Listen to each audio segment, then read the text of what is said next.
Can't wait to get this started. What up, everybody? It took forever for this thing to freaking show that it was actually recording. So, hopefully it's working. I am late getting on here. It is afternoon. It's 12:14 p.m.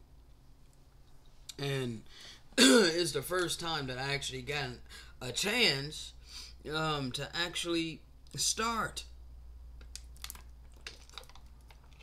I didn't have my coffee this morning before I went to the doctor's appointment. And so when I got home, that's what I did. And I didn't get home till after 10. So I had to boil my nuts, make my coffee. I know a lot of people don't care about, these things, but, I flow by the Spirit, and I just talk a little bit about my life. I keep it real, all right? Explaining why it's been a minute before I could get on here.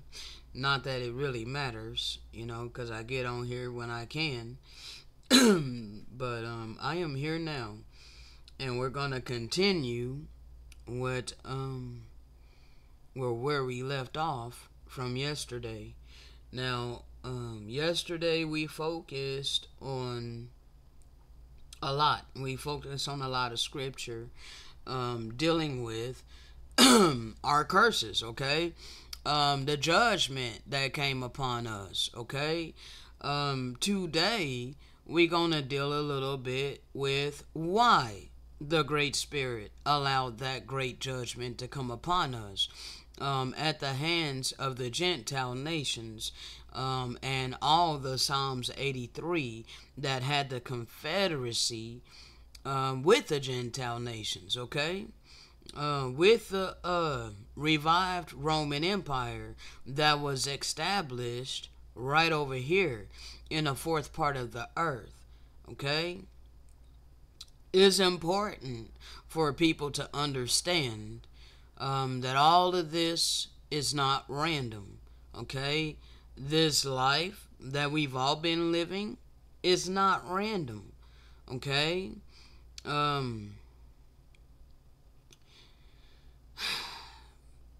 This is all connected to the message that it is extremely important to deal with what's within, okay? Extremely important to deal with what's within, all right? It matters. Our actions matter. How we treat others matters, okay? So, the reason that it matters is because of the eternal law. Okay?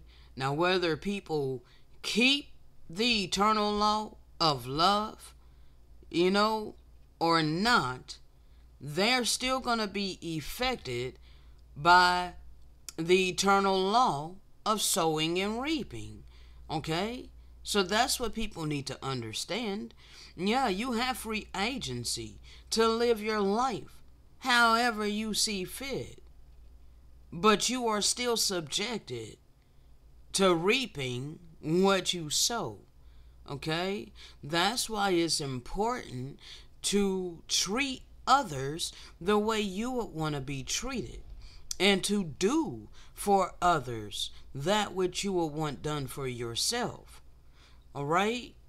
Because the time intervals that's set in motion by the Great Spirit, the eternal living power, all right, of love, life, and all things good, along with that eternal law of reaping what you sow, understand there's certain periods of time where judgment is meted out according to our deeds, okay?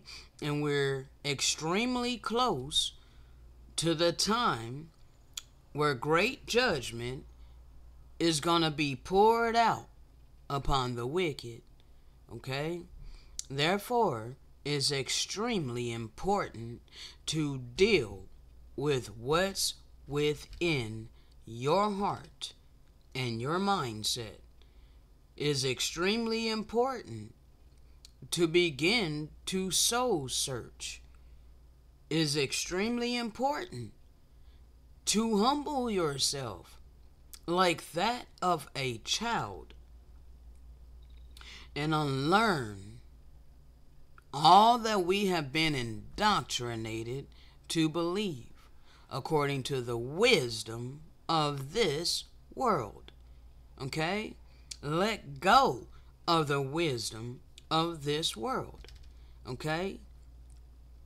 Relearn via the spirit of truth. Okay? Renounce wickedness. Renounce selfishness. Renounce greed.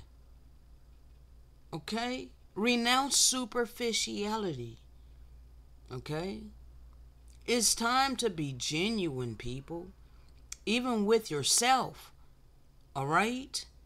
You must be honest with yourself. Okay? Face your demons. This is something else that we went over yesterday in the second video that we did yesterday. You're gonna have to deal with your demons, people. Okay? You can't keep ignoring your issues. Okay? You gotta fix what's within you. You gotta face it. You gotta deal with it. Okay? And until you deal with it, you're gonna be lost, and you're not gonna have divine protection. All right? You're gonna be food for the adversary. All right? You're gonna be his plaything. Okay? Right now, he's just been greasing you up. All right? Giving you what you wanted in your carnal flesh. Okay? Getting you ready. All right? To literally be... bruh, I'm trying to keep it pure. Okay? But you're in the clutches of Satan, and you don't know it. Okay? But here soon... when it's time for your judgment, the judgment of the wicked, the unrepentant, the disobedient, then you gonna know that you are in the clutches of Satan. Okay? And there won't be any deliverance for you. Okay? So we are here trying to spare you of that. Alright? And you know that which I speak is true if you're honest with yourself. Okay? So people, we've been living in a very special time, okay? All praises to the Most High that I've been given the clarity and the understanding of the world that I've been forced to live in, alright? I want to say that it makes it easier, you know,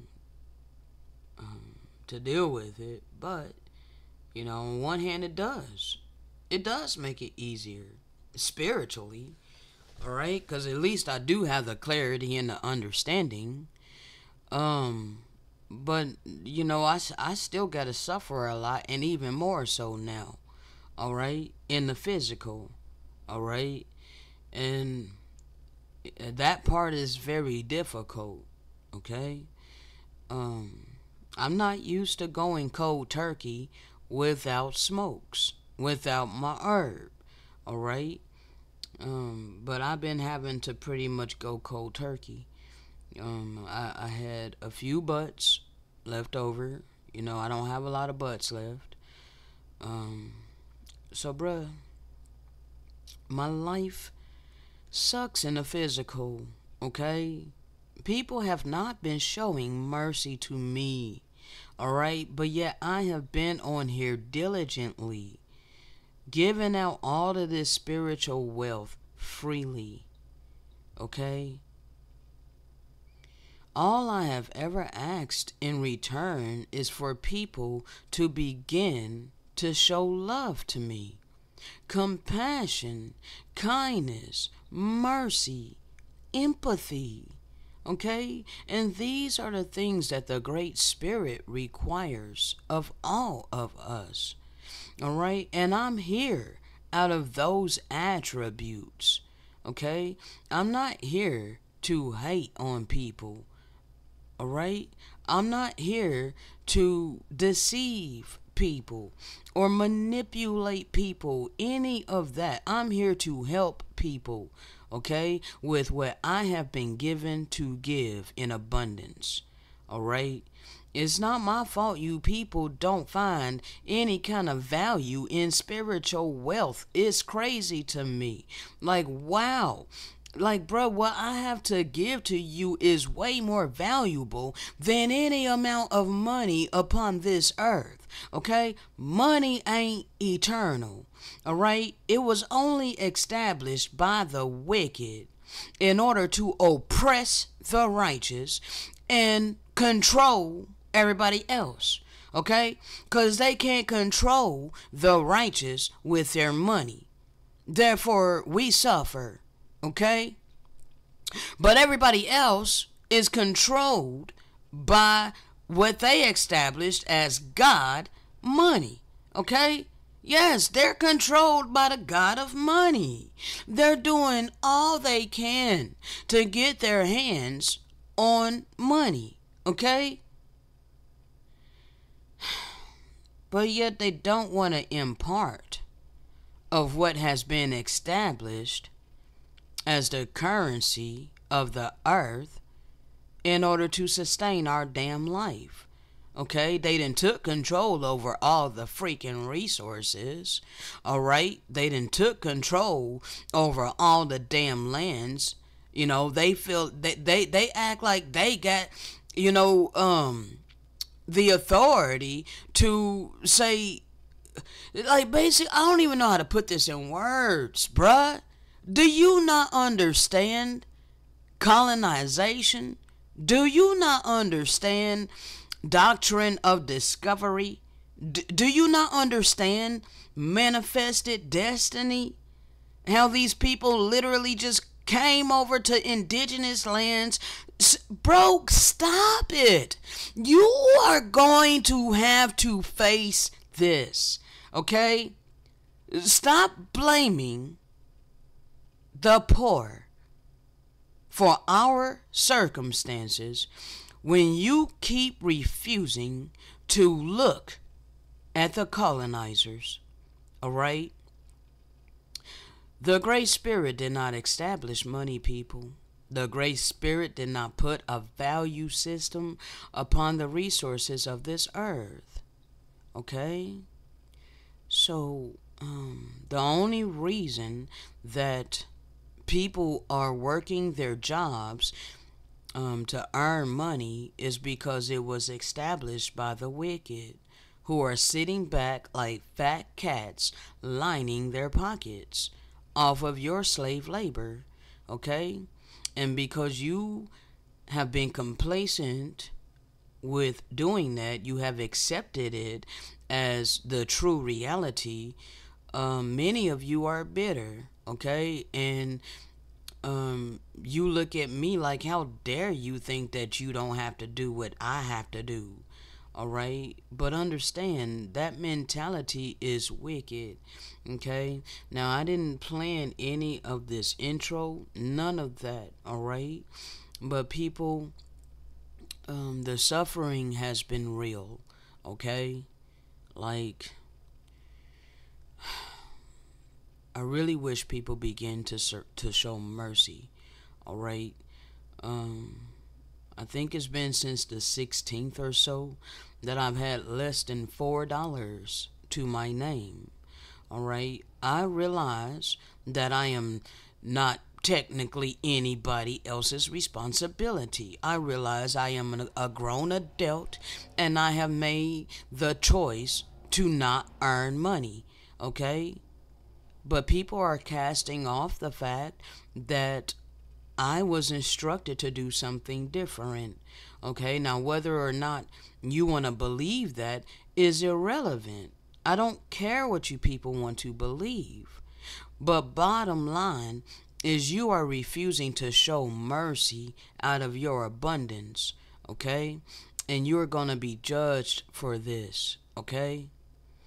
Now, you have a divine opportunity to humble yourself and melt your stony heart and begin to show love, compassion, mercy, and empathy to help his people that are in need, okay? Or you can choose to hold on to the blessing bag of Lucifer, all the way up to the day of your judgment, okay? And that's your choice, people. That is your choice. But in the meantime, his people are suffering, okay? And no, I am not going to allow anybody to strong arm me from putting this aside and joining myself to this unrighteous, unjust system and earn income, because I don't care about money, all right? Therefore, I'm not going to spend my time, energy, and effort pining after it, okay? And it is evil for people to have this mentality, like I don't deserve to have my bare necessities because I won't pine after money, okay? Understand, it's like you are setting yourself with an adversary, that I better bow down and worship the beast. Okay? You have no idea what you are doing. Okay? I'm rebelling against the beast. Okay? And those of you who set yourself as an adversary against me, understand who it is you truly serve. Alright? I'm sorry that this is a hard message for many of you to hear. Alright? People hate these messages, bruh. People hate these messages.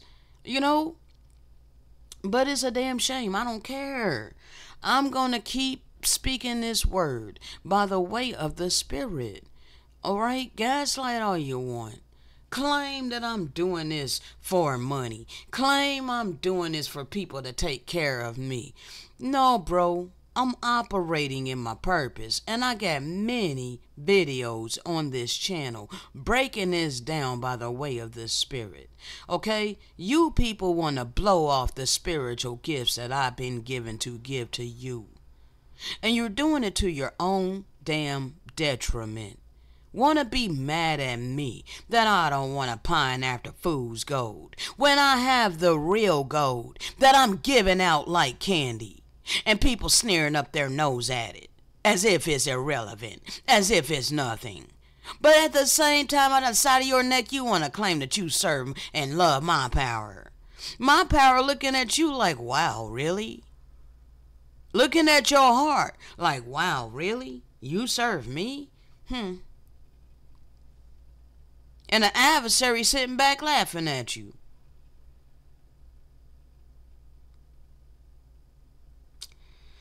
Oh, goodness sakes. This gonna pretty much start like pretty hype, okay? Because, I was kind of in the middle of a thought, but not really. We're starting it up right where we left off yesterday, okay? I did take it back just a tad bit, but it's... Let me just actually take it here. Alright, let's go.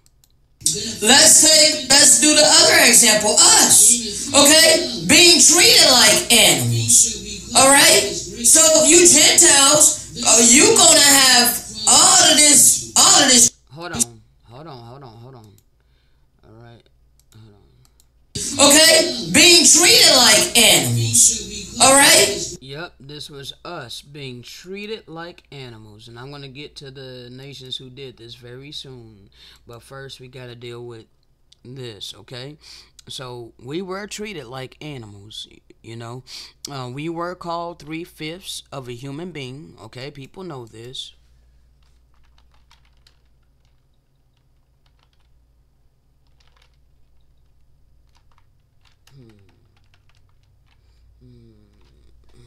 One second.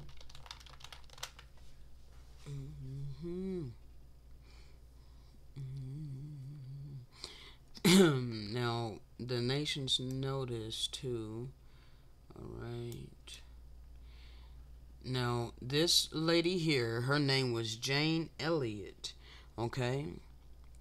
she did an experiment, and she did several experiments, to try to make people understand what it's like to deal with racism. All right. But she asked a question one day. She said, every non quote unquote black person who wants to be treated like a black person in this country, raise your hand. Do you know not one person in that audience raised their hand? Why is that? See, you did not raise your hand because you know how we have been treated, okay? And we are not black people. We're the indigenous seed of the lands that's been colonized, okay? And we've been fed a whole lot of lies, right? Now, this is how you guys have treated us, okay? Alright, labeled as Negro, alright, on an exhibit in a human zoo in Belgium, 1958, alright, that's not that damn long ago, alright. You guys made us a spectacle in a zoo, alright. Human zoos, 1900s, okay. This is how you had us, okay. And then you wonder, why, our women are raunchy to this day, okay. Polluted our music and everything, You did the most to us, alright? Now, the Great Spirit allowed all of this to happen to us, alright? The desolation of Israel. Disaster upon disaster will come, and rumor after rumor. Then they will seek a vision from a prophet, but instruction from the priest will perish, as will counsel from the elders. Why? Because they kill the priests and the elders, alright? And we went into captivity. They killed a lot of our elders, alright? They took the children from their parents, alright, and raised us Christian, alright? Gave us to other nations, alright, to raise Christian. The king will mourn, the prince will be clothed with despair, and the hands of the people of the land will tremble, alright? And the Most High said He's gonna deal with us according to our conduct, alright, and judge us by our own standards, okay. There were things that we were doing that was against the eternal law of love and life and purity, okay. And we were warned in the prophets. All the prophets kept being risen up by the Great Spirit to warn us of our iniquity and to turn from it, so that we did not have to go into great tribulation, so that we did not have to go into captivity under the boot of the worst of the heathen, okay. We were warned, okay. It wasn't the Most High that was bringing this upon us, but that eternal law that was set in motion is according to our deeds, okay? As I was stating in the beginning of this, whether we keep that eternal law of doing good to others, loving our neighbors as we do ourselves, if we choose to not keep that law, then we are still subject to reaping the things we sow against others, okay? Then you're gonna know that He is the Most High, alright?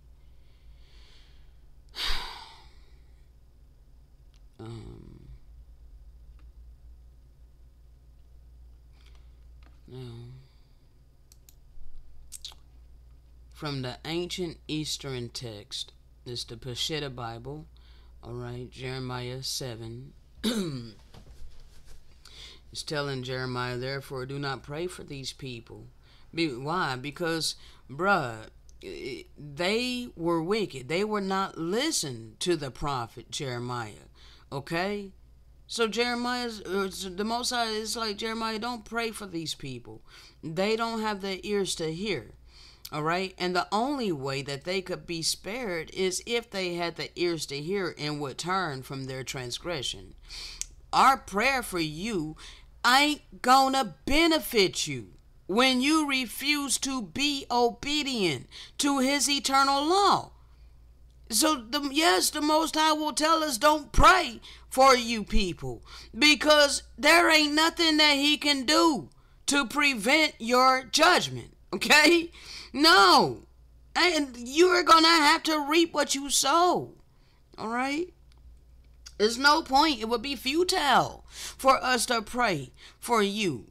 And why would we pray for you? You know, it ain't because we hate you, but nah.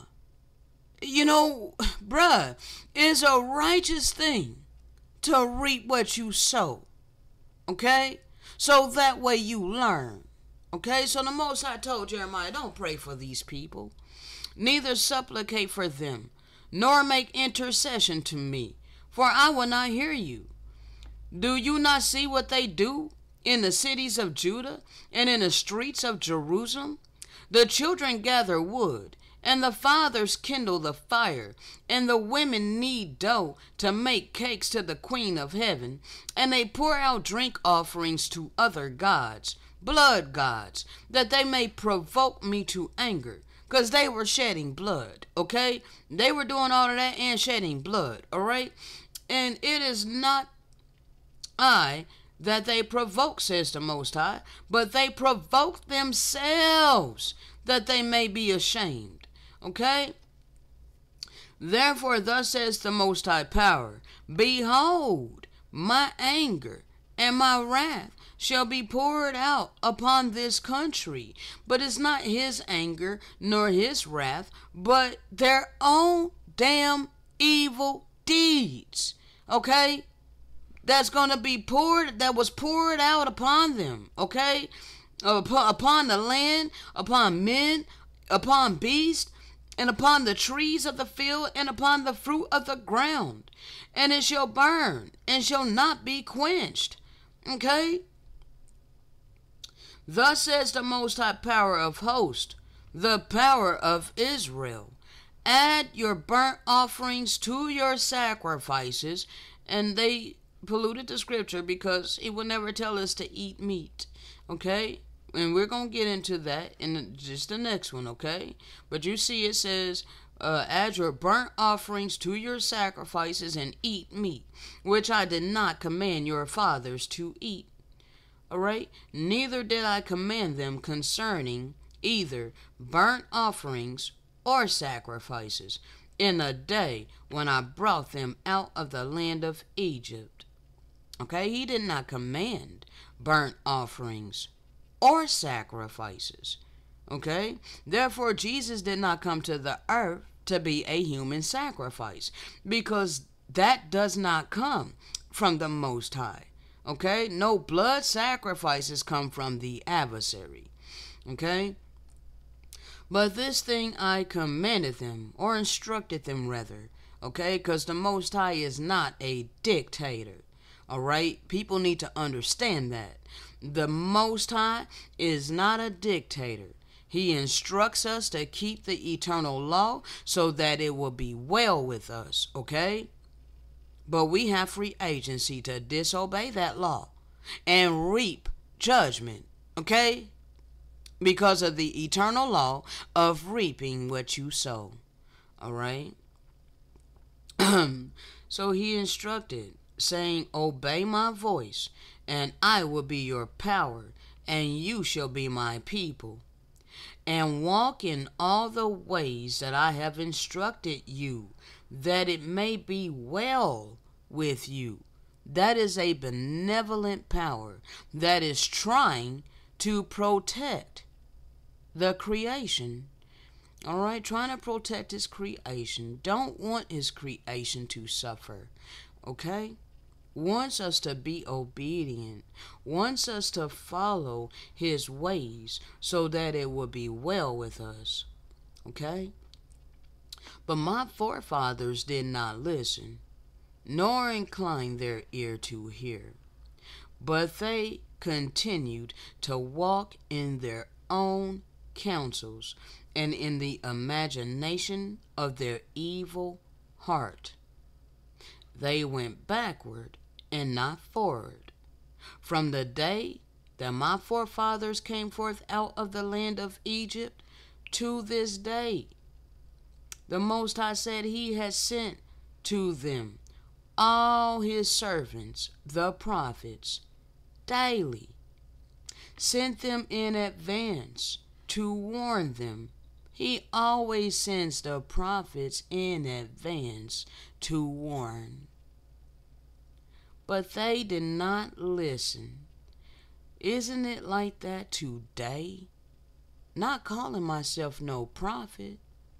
As I stated before in a couple of other videos, I ain't never called myself no prophet, and I never will. But I see my life in the scriptures. Okay? Though I don't call myself no prophet, I have the life of the prophets. Okay? My life is just like that of a prophet. Okay? And it is not a picnic whatsoever. It is not glamorous. Alright? It's glorious on one hand, but I gotta go through all the long suffering, all the tribulation, all the ostracizing, pretty much everybody hating me. Okay, this is how the prophets were treated. This is how the real prophets were treated. Okay, including the promised anointed one who came to the earth to demonstrate the eternal divine laws of love and life all the way unto death. They despised him. They mocked and tortured him, mocked him some more, and scorned him, put a crown of thorns on his head, mocked and ridiculed him some more. They dishonored him, and they reveled in their sacrifice. All right? They called it a sacrifice. But he was not no human sacrifice. All he was doing was demonstrating divine love. And divine love does not take away free agency. Divine love does not resist evildoers. Don't take our lives in our own hand. All right? I don't take my life in my own hand. If it's time for me to go, then so be it. I'll be put out of my misery. And this is what the Messiah went through. All right? He didn't stop them wicked people from torturing and murdering him. He allowed them to do it. Okay? And said, Father, forgive them, for they know not what they do. All right? It's the same today. All right? You people do not want to listen, nor incline your ear toward his word. But you people keep hardening your necks. Just like my forefathers, you're hardening your necks even more than your fathers. All right? Therefore, I'm instructed to speak all these words to you, knowing that you will not hearken. But I am to also call to you, knowing that many of you will not answer. History repeats itself.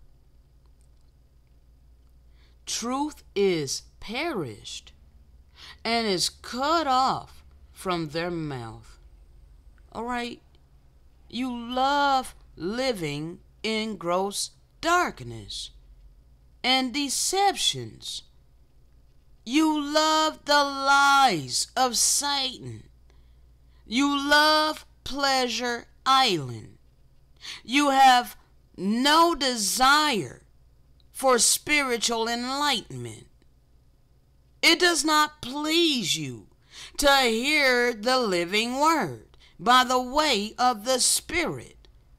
No, you despise the living word by the way of the Spirit. Just like my forefathers. It ain't no different today. By the shedding of blood of others is no remission of sins, okay? This is just another confirmation that this was written in Jeremiah 7. Is it not written in the prophets? Put your blood sacrifices to your burnt offerings and away with them, and cease from eating of flesh. Cease from the eating of flesh. For I spake not to your fathers, nor commanded them, when I brought them out of Egypt, concerning these things. But this thing I instructed them, saying, obey my voice, walk in the ways that I have instructed you, and you shall be my people, and it shall be well with you. But they hearken not, nor incline their ear. And what does the Eternal command you, but to do justice? Love mercy, people. Not your money. Not your materialistic things. Love mercy. Walk humbly with your power. Is it not written that in the beginning the Most High ordained the fruits of the trees and the seeds and the herbs to be food for all flesh? But they have made the house of prayer a den of thieves. And for the pure oblation with incense, they have polluted his altars with blood, and eaten the flesh of the slain. To this day, you got Christians that take communion, pretending like they're drinking his blood and eating his flesh. It is a wicked thing, people. It's a wicked thing. And I grew up in the Christian church partaking of that. Okay? In ignorance. I had to repent for that. I had to renounce that. Okay? But I say unto you, shed no innocent blood. Don't shed blood. Okay? Nor eat flesh. There's no excuse to eat dead bodies. It was not given to you by the Most High. Okay? It was not given to the offspring of Adam. Okay? Adam and Eve. It was not given to us. Alright? Walk uprightly. Love mercy. There it is again. When he repeats himself, he means it. Okay? And this the Messiah speaking. He's telling us to walk uprightly and to love mercy and to do justly. He says, if we do that, our days shall be long in the land. Okay? He wants it to be well with us. Okay? Now, Jeremiah 15:2. And it shall come, this is dealing with my forefathers, okay? My wicked ass forefathers that refuse to turn from their wicked ways. Alright? I'm explaining to you why we live in the world that we're living in today. Okay? By way of the Spirit, I'm proving to you that this is not all random. All right? I'm showing you the true reality that we live in and why we live in this reality. Okay? It's a false reality, and I'm showing you. Okay? Because those who stole the damn land don't own the land. Even though they want to think that they own the freaking land. Nobody owns the lands. Nobody truly owns the seas and the oceans. Nobody really owns the resources of the freaking earth. Because they did not create the damn earth. Okay? So it was only allowed for a period of time, people. Alright? The earth and its resources is for the happiness of the inhabitants. Okay? Jeremiah 15:2. And it shall come to pass, if they say unto thee, whither shall we go forth? Then thou shalt tell them, thus says the Most High, such as are for death, and to death, and such as are for the sword, to the sword, and such as are for the famine, to the famine, and such as are for the captivity, to the captivity.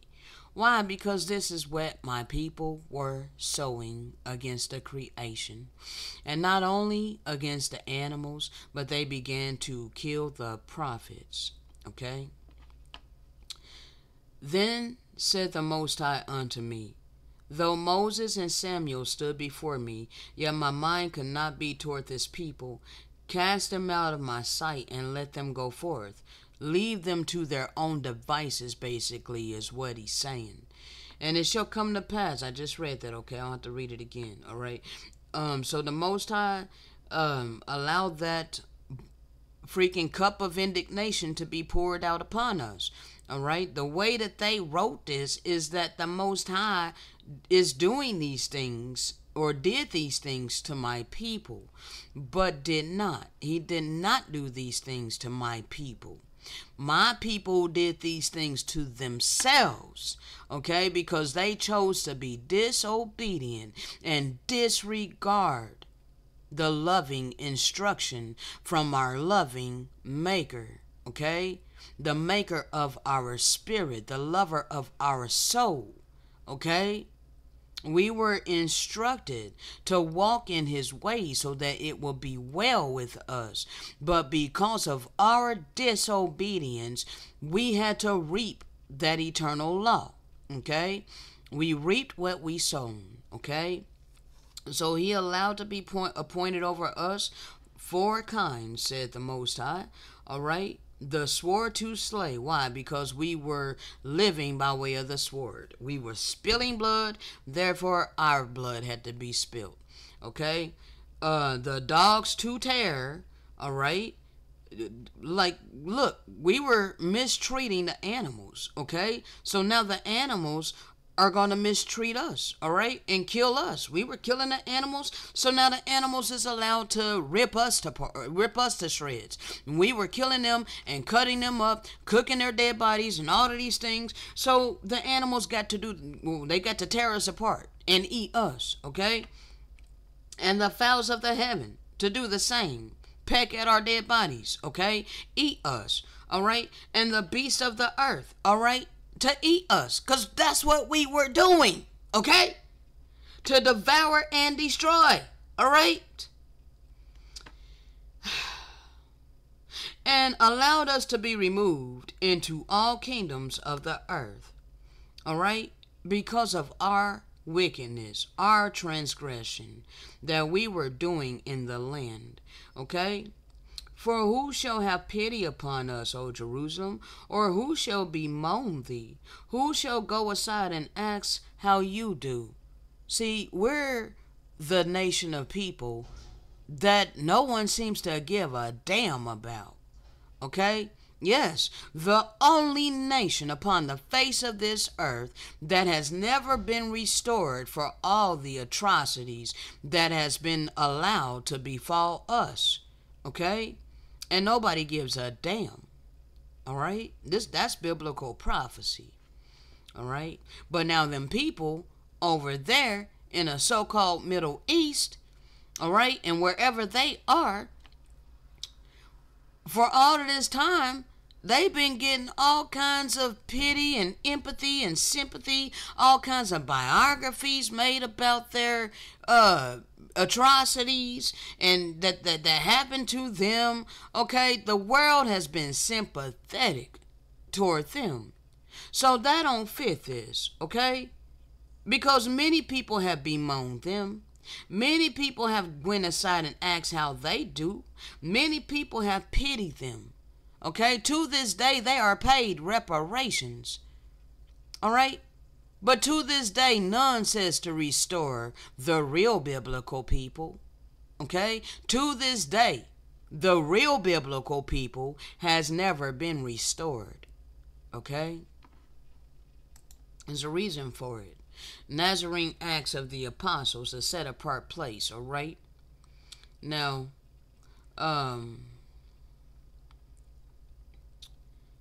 learn by means of Yahusha that the Most High desires mercy, and not sacrifice, and that they might see him who should teach them that the place chosen, actually of Moses, because it wasn't chosen by the Most High, but Moses chose this place in which it was suitable that that victims should be offered, okay? But not really offered to the Most High, no. Just acknowledging the Most High that he gave these animals the breath of life, that he is the living power, okay? And that was one of the transgressions that they were sacrificing it to gods that were not living. All right, they were sacrificing the animals to gods that did not even create the animals. Okay, so it's not that Moses wanted them to sacrifice the animals to the Great Spirit. No, he wanted them to acknowledge the Great Spirit, that he's the one that gave the animals the breath of life. And I've broke this down many times, people, but the way this is written, I understand how a lot of people get confused. The Most High never ever desired sacrifice, okay? And so he just allowed it for a period of time, all right, in his chambers, all right? And that on the other hand, they might hear that this place, which seemed chosen for a time, was often harassed, as it had been by hostile invasions and plunderings, was to at last be wholly destroyed. And in order to impress this upon them, even before the coming of the promised anointed one, Yahushua HaMashiach, or who the world wants to call Jesus, who was to reject at once the sacrifices and the place, it was often plundered by enemies. Don't you understand that during colonization, the lands over here in the fourth part of the earth was plundered by enemies? A lot of our places were burnt with fire, and we were carried into captivity among foreign tribes. This happened over here, okay? And then brought back when we betook ourselves to the mercy of the Most High. Okay, but this is the final captivity and the longest. Okay, so we've been in this captivity for the last 2,000 years under the Gentiles, during the Greek era, during the Roman era, and the revived Roman Empire. Okay, and you Gentiles think that you're just going to keep going on and on and on, running the show. You done had 2,000 years to run the show. And look around at the state of humanity. Look around at the state of the earth.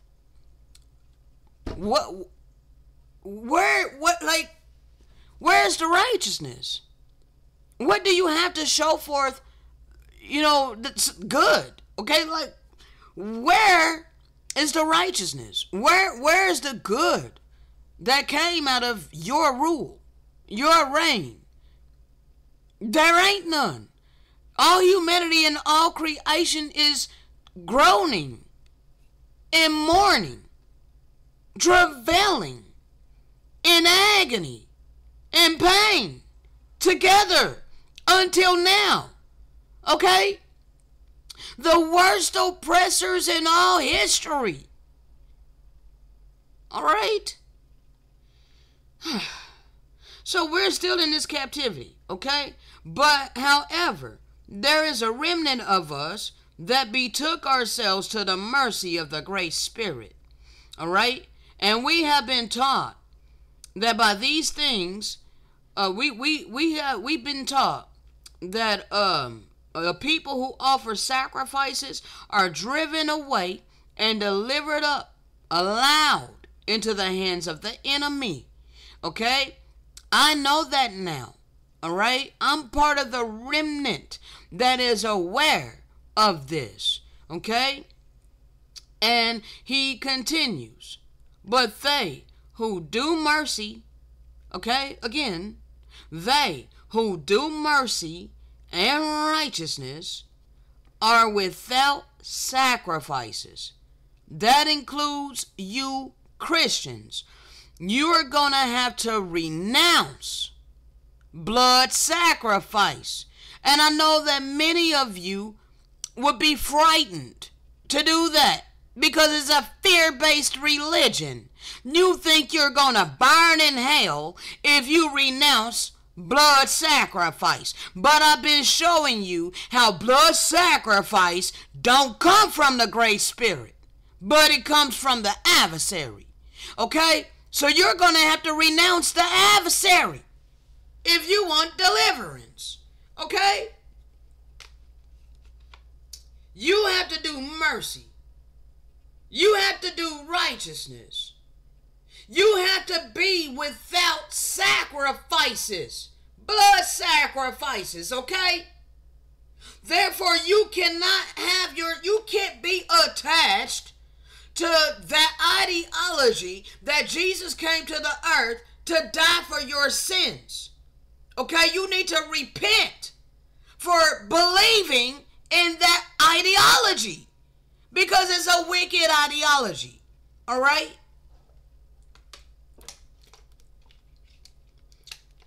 You got to detach yourself from that. Come out of her, my people, so that you be not a partaker of her iniquity. Okay? Understand, the Messiah didn't come here to be no sacrifice for our sin. Okay? You have to do mercy. You have to live a righteous life and detach yourself from blood sacrifices. All right?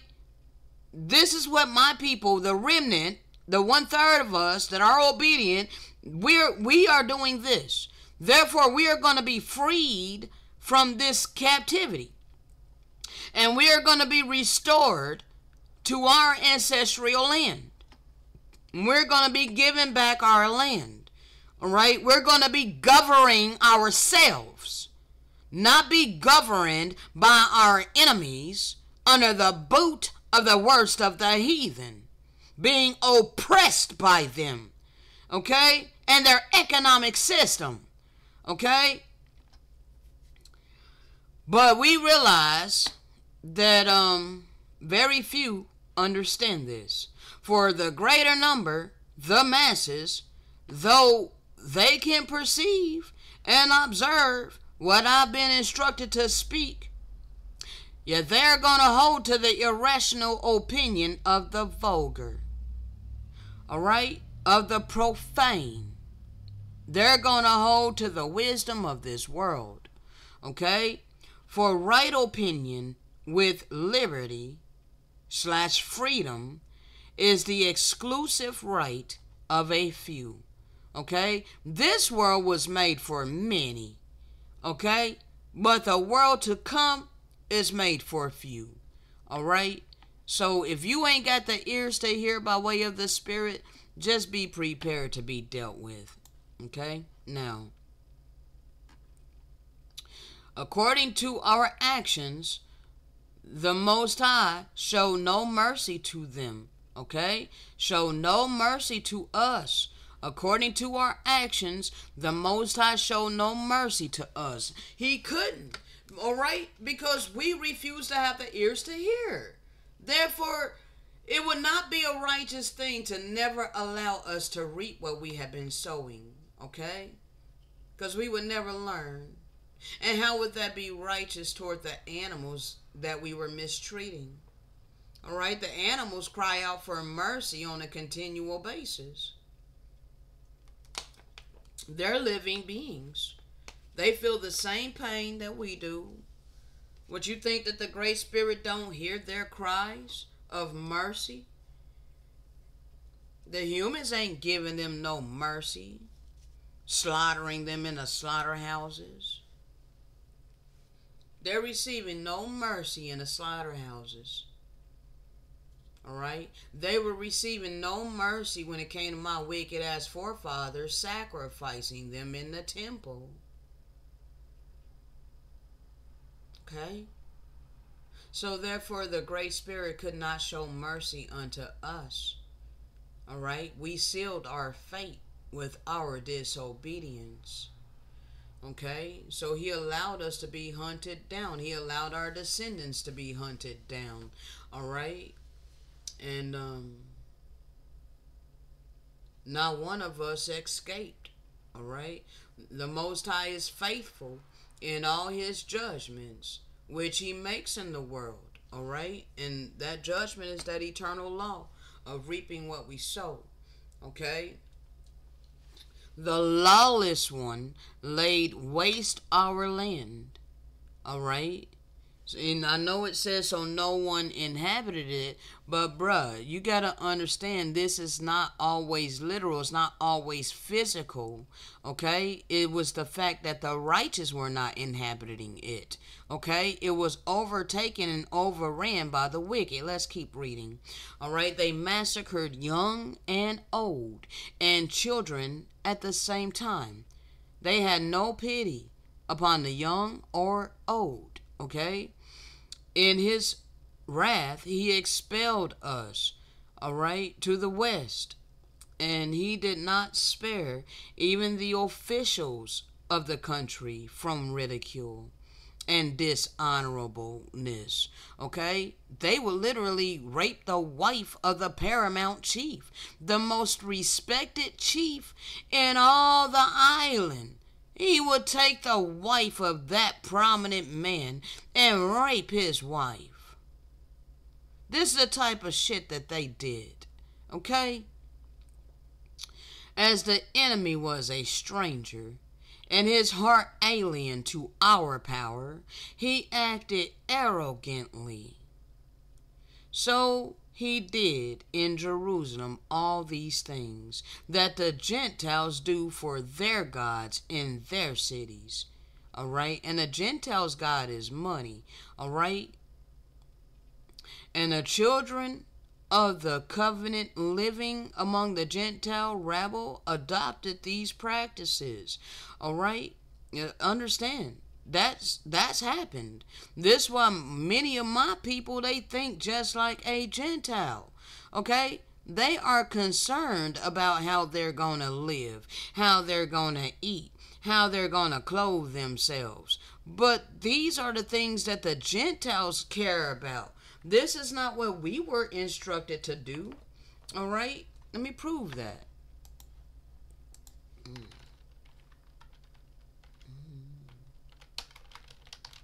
Matthew 6. Alright. Take no thought in how you're going to sustain your life. And these are the things, okay? For after all these things do the Gentiles seek, okay? So we're instructed, all right? Therefore, take no thought saying what shall we eat, or what shall we drink, or how we gonna be clothed, okay? For after all these things do the Gentiles seek, okay? Our Heavenly Father knoweth that we have need of all these things, but we're instructed as the seed of this land to seek first the kingdom of the Most High and his righteousness, and then all of these things will be added unto us. Why is that? Because we're the indigenous people, all right? And all the resources already belongs to us, okay? 1 second.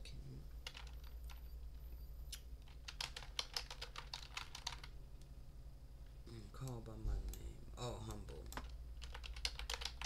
See, he had already told us what we had to do. Alright, all of this is connected. If my people who are called by my name will humble themselves, pray, and seek my face, and turn from their wicked ways, okay? Because we are only in this captivity because of our iniquity. Alright, so when we pray and seek his face and turn from our wicked ways, then he is going to hear from heaven and forgive our sin and heal our land. Okay, therefore we will get back all of our possessions. Therefore we don't have to be like the Gentiles, seeking the wealth of the world. Okay, give me a second. Let me prove to you that the Gentiles' God is gold. Okay, now just gonna come on down here. The story in Mesoamerica is much the same as that in Peru, although in both regions, even long after their golden ages, the civilizations overrun by the Spanish were in many ways far more advanced and progressive than the cities of Spain at that time. Alright, since the Vatican had decreed that the indigenous people of the Americas were not human, okay?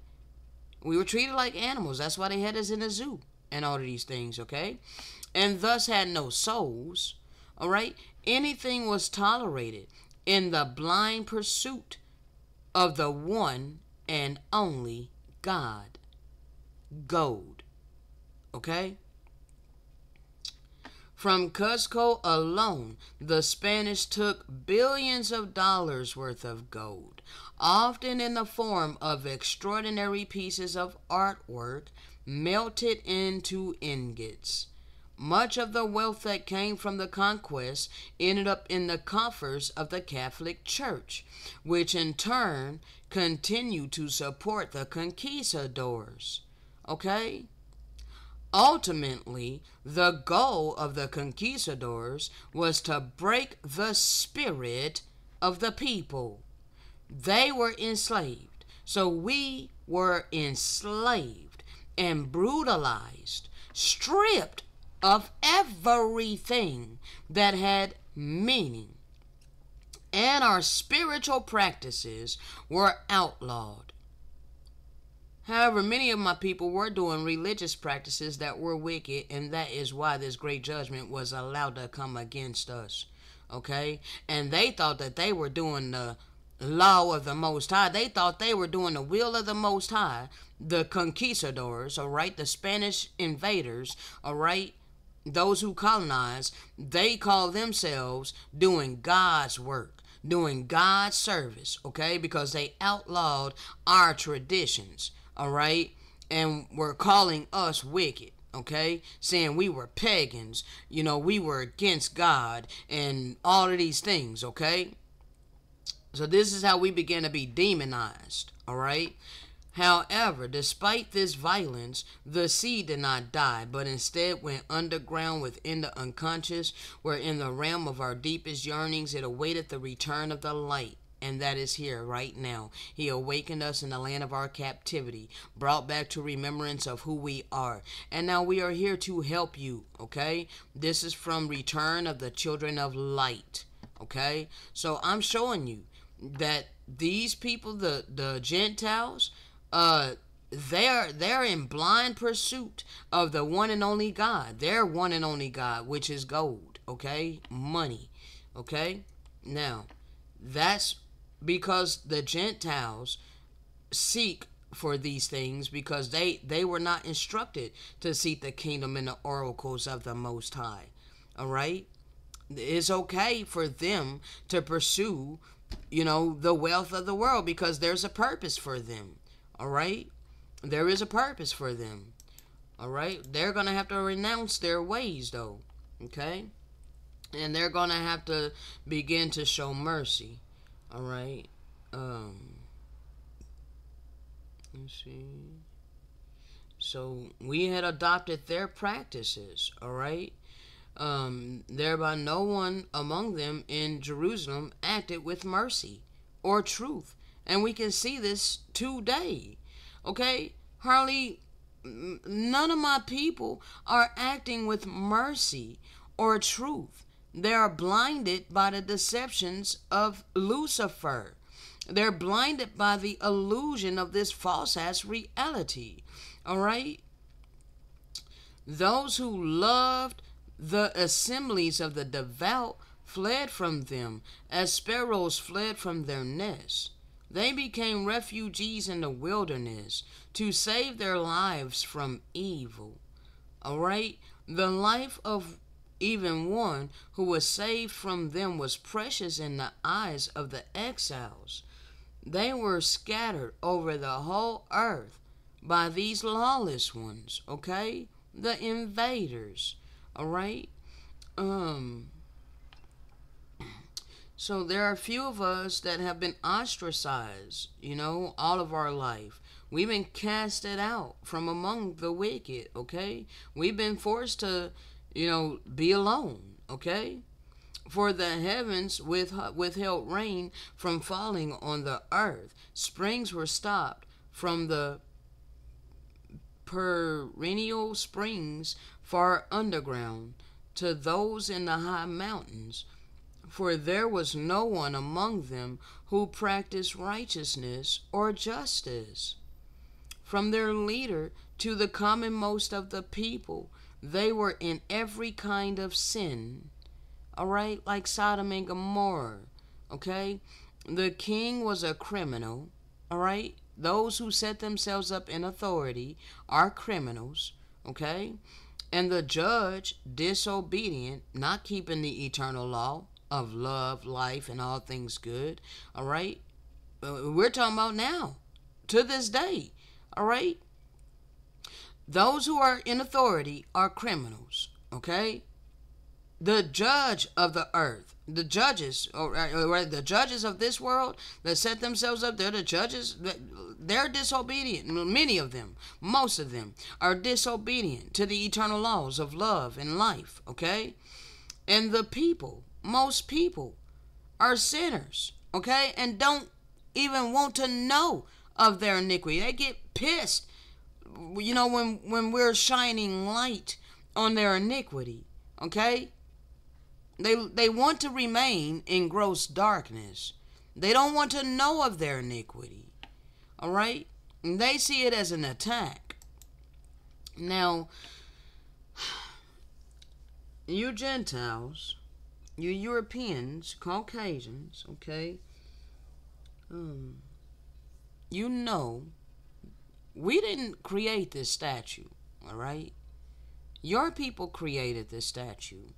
All right, the statue of white Jesus, okay, standing on a so-called black body, or our body laying like the ground, okay, with you trampling on us, okay, and so you see that you guys used our book, our records against us, okay, called us evil because we transgressed the law of the Most High.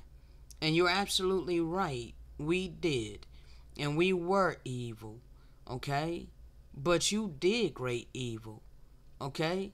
You think that you came over here doing the will of the Most High. Alright?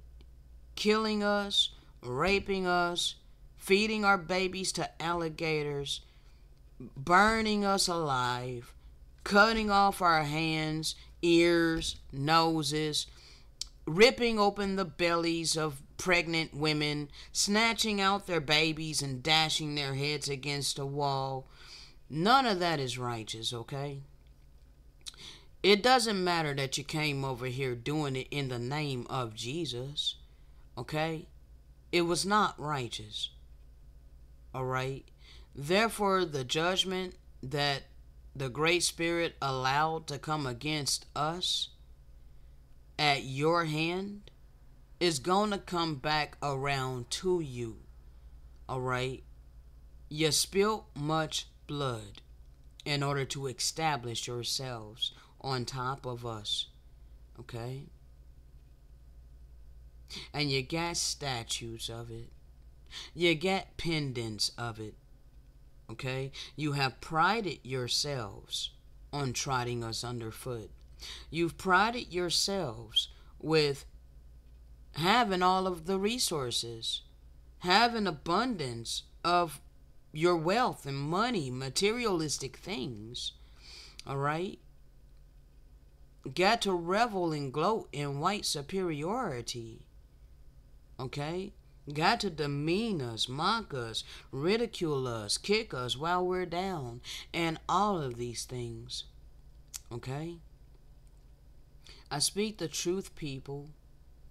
Alright? And you know it. So, this is what you need to renounce, people. This comes from the Pistis Sophia Unveiled. Alright? Chapter 102 of the Proclamation of the Disciples. Alright?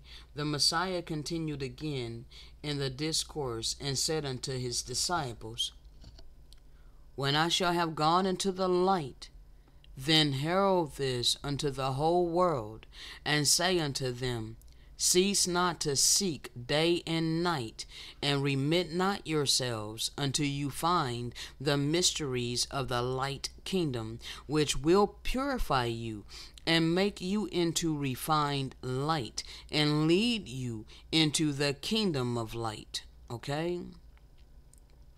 This is what you need to renounce, people. Alright? We're going to go over it together. Say unto them, Renounce the whole world and the whole matter therein, and all its cares and all its sins, in a word, all its associations which are in it, that they may be worthy of the mysteries of the light, and be saved from all the chastisements which are in the judgments. Say unto them, Renounce murmuring, that they may be worthy of the mysteries of the light, and be saved from the fire of the dog-faced one.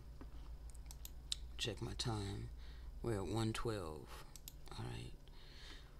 Say unto them, Renounce eavesdropping, that you may be worthy of the mysteries of the light, and be saved from the judgments of the dog-faced one. Say unto them, Renounce.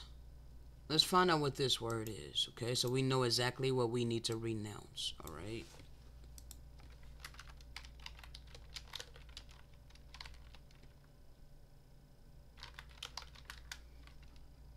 Litigiousness. What in the heck is that, bro?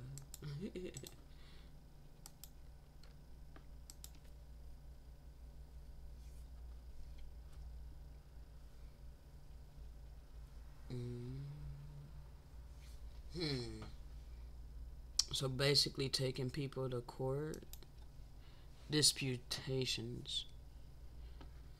Okay. Litigiousness. Okay. Disputations. Contentiousness. Okay. Alright. Prone to engage in lawsuits. Alright. Litigious. Okay.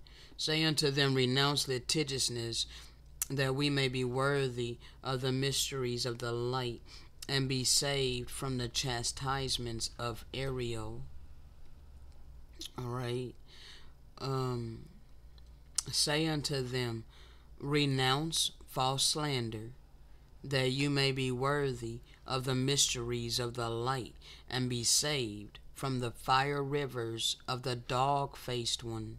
Say unto them, Renounce false witness, that you may be worthy of the mysteries of the light, and that you may escape and be saved from the fire rivers of the dog-faced one. Okay? Say unto them, Renounce cursing, that you may be worthy of the mysteries of the light, and be saved from the fire seas of the dragon-faced ones. Say unto them, renounce thieving, that you may be worthy of the mysteries of the light, and be saved from the bubbling seas of the dragon-faced ones. Okay? You must renounce thievery. Alright? That means you must renounce colonization. And if you renounce colonization, then you need to join the children of light. Okay? You need to be on our side. Okay? You need to do what you can to help us. Alright? Understand what happened. Alright? Say unto them, renounce robbery, that you may be worthy of the mysteries of the light, and be saved from Yaldabaoth. Say unto them, renounce slandering, that you may be worthy of the mysteries of the light, and be saved from the fire rivers of the lion-faced one. Say unto them, renounce fighting and strife, that you may be worthy of the mysteries of the light, and be saved from the seething rivers of Yaldabaoth. Say unto them, renounce all unknowing, that you may be worthy of the mysteries of the light, and be saved from the servitors of Yaldabaoth and fire seas. Say unto them, renounce evil doing, that you may be worthy of the mysteries of the light, and be saved from all the demons of Yaldabaoth and his judgments. Okay? Say unto them, renounce sloth, that you may be worthy of the mysteries of the light, and be saved from the seething pitch seas of Yaldabaoth. Say unto them, renounce adultery, that you may be worthy of the mysteries of the light kingdom, and be saved from the sulfur and pitch seas of the lion-faced one. Say unto them, renounce murder, that you may be worthy of the mysteries of the light, and be saved from the crocodile-faced ruler. This one who is in the cold is the first chamber of the outer darkness. You don't want to be no murderer. Alright? And if you have murdered someone before, bruh, you're gonna have to renounce it. You're gonna have to repent. You're gonna have to do some major supplication, alright? Major atonement, alright? And I don't know what your atonement is gonna have to be. You're gonna have to seek the Most High on that, alright? Now, let's check my time again.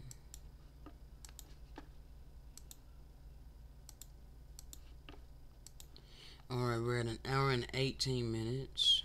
Come on now, stop that. Let's go ahead and continue. So you Gentiles, you gonna have all of this judgment. You nations and you Gentiles, all of you that are a part of Psalms 83 that took us into captivity, okay, put us in this perpetual bondage till different. Sorry about that. Yeah, till different. That's what the paper bull says. Alright? And that's what it is. Till different. 1 second.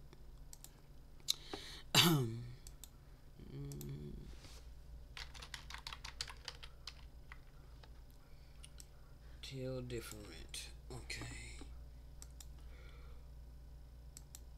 Alright. Dumb diverses is till different. Okay?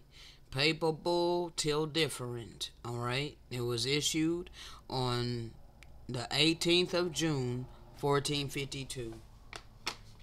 Alright?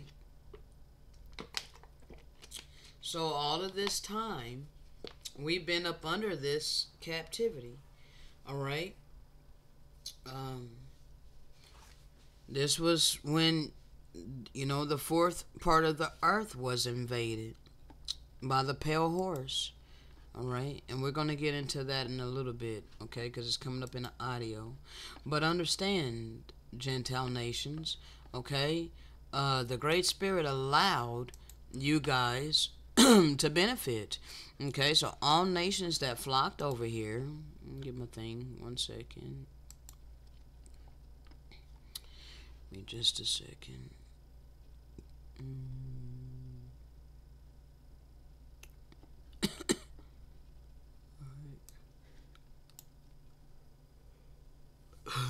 Alright, so you see the dates here from the 1700s to the 1900s, okay?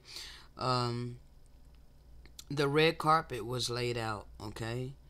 For all you nations to flock here to live the American dream, okay? The Most High allowed this. Therefore, you guys were allowed to get on top of us very high, and we came down very low, okay? And that was biblical prophecy. That was fulfilled against me and my people, okay? And to this day, we are still in this same position, okay? So understand, you're gonna have to renounce this, nations, Gentiles, okay? You're gonna have to do what you can to help us out of your abundance, okay? You're gonna have to give back what your forefathers have stolen, okay? I know that many of you are not gonna do it, okay? Many of you are gonna harden your heart, and that I understand, okay? You have free agency. I'm not here to strong arm any of you, okay? No, I'm not. Alright? I'm only here to give you a divine opportunity, okay? You have to seek for the children of light, alright? The ones of us that bear the oracles of the Great Spirit, okay? You're going to have to humble yourself so that you can be able to receive by way of the Spirit. For when you allow your ego to rise up against the Spirit of truth, understand, even if you knock on the door, it ain't gonna be open to you because you gotta subdue your ego first. Actually, subduing your ego is knocking on the door, okay? Alright, you must subdue your ego, people. You must humble yourself, alright? And then the door will be opened unto you, alright? To get the mysteries of the kingdom, okay? That we are here to freely give unto you, okay? And as you eat of the good spiritual fruit and apply it to your life, you will begin to take of your abundance and fill us where we lack, okay? Because we don't have the material wealth of the world. We don't have the riches of the earth, okay? Because we were instructed to seek for the true wealth, okay? You're holding on to fool's gold. And even though you're able to sustain your life with that now, understand, it's not eternal. But what I have been instructed to seek and have obtained is eternal. Whether you want to believe that or not, okay? And you need what I have to freely give unto you, okay? Therefore you shall have compassion and mercy upon me, knowing that I am a human being. I do need substance, okay? And your people have established an economic system of perpetual slavery for my people. Perpetual slavery, all right? This is how they did it. They set up their economic system, all right? Not at first, but here in the end. And this is what we're up under, because they took our lands and all of our resources by force. They put a value system on everything here in our land, including water, okay? I have to go to my enemies for everything that I want and need, and they require money, okay? So for you to be accepted into the coming kingdom of the Most High, you need to show mercy unto his people that are up under this captivity, especially those of us who are here freely giving to you his oracles. Okay? Ain't no way you can be righteous and hold on to your abundance and keep forcing us to suffer, because that's what you're doing. When you hold on to an abundance of the resources that's required, and you know that his people are in need of the substance, understand that is the opposite of righteousness, okay? So you must become a righteous am, okay? That is the purpose of the Gentile nations. He allowed you to come get the blessing, okay? But understand, as of now, it's the blessing bag of Lucifer, because it was gotten in great wickedness, all right? But you can turn it righteous by using it for righteousness' sake, okay? You have to become the am people for his vine, okay? I am not deceiving you. I am not misleading you, okay? This is realness, okay? And the only way that you're going to be able to receive this is to humble yourself like a child, all right? Now let's continue, all right? It's important, all right? You got to get it. You got to understand this, okay? Because your judgment is imminent, all right? We're going to get our land back anyway. We're going to get back all of our resources anyway, all right? Okay, 1 second, Father. Let me go ahead and get this. 1 second, people. Because I already came out with several videos about it, and I don't want to spend too much time on it.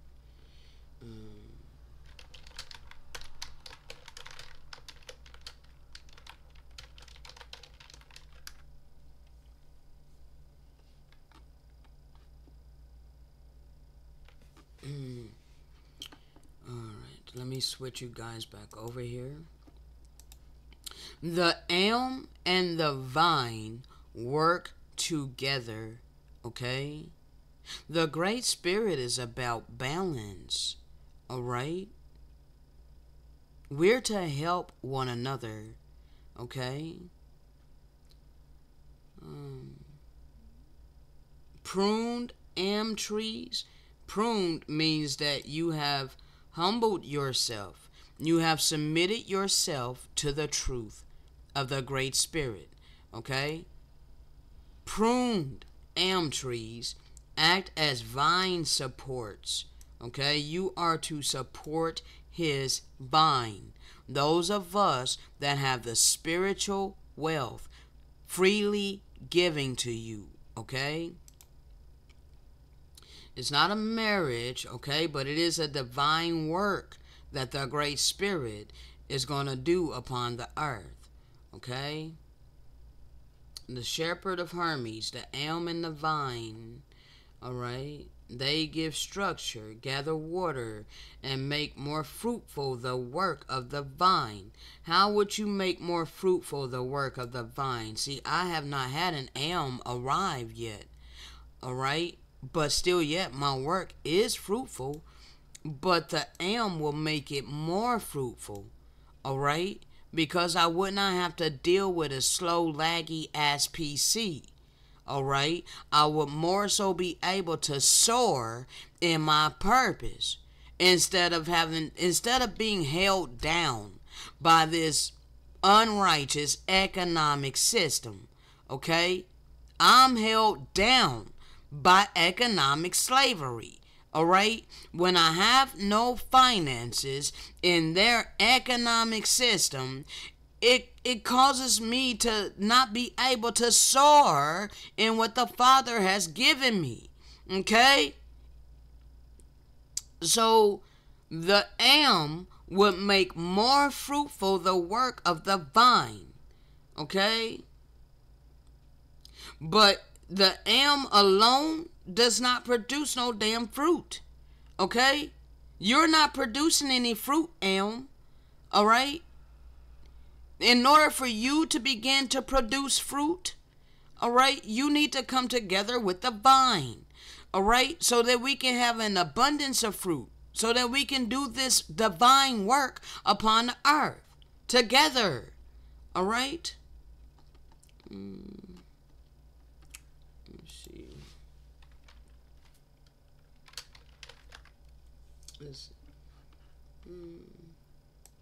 Yeah. As the vine is supported by the am, so is the rich man helped by the prayer of the poor. All right, and it's not necessarily like, see, we're not poor in spirit. We're just physically poor. All right, but we have the spiritual wealth. Okay, so I don't like the way that they worded it. Okay, but yeah. The am is an unfruitful tree. All right. The vine produces fruit. So you see that I do produce some fruit. All right. But when theams arrive, they will begin to produce an abundance of fruit.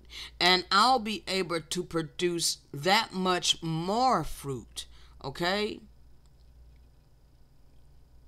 The am cannot bear any fruit at all without the vine. Okay?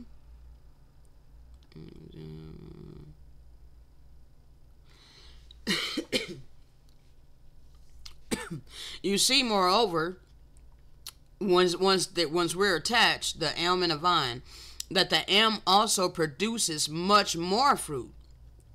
Not less than the vine, but even more. Because the vine, when suspended upon the am, yields more fruit and good fruit. But when thrown upon the ground, what it produces is small and rotten. Okay? Now that's the ones that ain't don't have love in their heart to be able to be attached with the am. Okay? 1 second. Alright, so anyway, therefore is the servants of the Most High for the vine and for the rich, okay? And for the poor and for the rich, alright? Because we're dealing in physicality here, alright? I live in poverty, okay? But there is someone who has an abundance of the resources of the earth, okay? Now, I'm not trying to read all of this. The rich man has much wealth, but is poor in matters in spiritual wealth. Okay, the rich man of physical wealth. All right, the rich man, the physical rich man has physical wealth. Okay, but is poor in spiritual matters. All right. Because he's distracted by his riches, okay? As I stated earlier, the Gentiles strive for the riches of the earth, okay? That's what the Gentiles care about, all right? That was their God. But you have to renounce that's your God. If you want to serve my power, you're gonna have to not love money, okay? And you're gonna have to show it by being generous to his people, okay? Now, that is the way the Most High set it up, okay? This is why he allowed all of this to happen, all right? He allowed y'all to come over here and get the blessing back of Lucifer, all right? Allowed all of y'all to come over here and put us to the sword, all right? And get up on top of us very high. And for hundreds of years, y'all got to live the American dream and not care a damn thing about the indigenous seed of this land. Okay, he allowed this for a good reason. 1, to chastise his people. 2, to give you an ample opportunity to choose with your free agency to do righteousness, show forth his goodness, show forth his love, compassion, and mercy, all of these things. But as a whole, your people have not done these things. So now he awakened his people in the land of our captivity to bring this word to you, to give you 1, final opportunity to do the right thing. Okay, with the abundance of the resources that he allowed for you to obtain. Okay, so it's on you to do the right thing. All right, the rich man has much wealth, but poor in spiritual matters relating to the Most High, because he is distracted with his riches, and he offers very few confessions and intercessions to the Most High. And those which he does offer are small and weak and has no power. Okay, the Most High don't hear them because they don't serve him. Okay, they serving themselves. Okay, but when the rich man refreshes, or when the rich man betakes himself and begins to seek for the Most High, seek for spiritual wealth, then he will be given the vine. Okay, you will seek the vine. Okay, right, and we will be in physical poverty. This is how you know who we are. All right, you need to assist us in our necessities. All right, you will know. Hold on. Assist us in our necessities, believing that he does to the poor man. Believing that what he does to the poor man will be able to find his reward with the Most High. All right, so this is what will, you know this, okay? You know that when you help his people in need, when you assist his people, then you will be able to find your reward with the Most High. This is only for the few righteous Gentiles, righteous Ams that are seeking the living power. Okay? Because you know that the vine is rich in intercession and confession. We're spiritually wealthy. Okay? We're spiritually wealthy. We have the connection to the Great Spirit. All right? Then the rich man helps the poor in all things. All right, you will become the am for his vine, helping us in all things without hesitation. All right, and the vine, us that are the vine, being helped by the am, we intercede for the am, giving thanks to the Great Spirit for the am, who is bestowing upon us out of their abundance. All right? And the am will continue to interest himself zealously for the vine. Okay? You ain't going to be going anywhere. You're going to be like firmly rooted. Okay? For his vine. All right? You're going to make sure that we have what we want and need, okay? All right? You're going to be zealous to do this for us, okay? This is the righteous Ams, all right? For you know that the intercession of the vine is acceptable and influential with the Great Spirit, all right? So both working according will accomplish the work of the Most High, all right?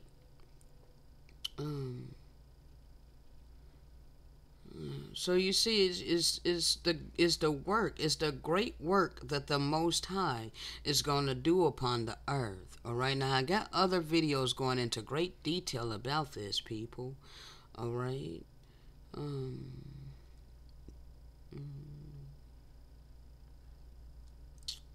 right. So now.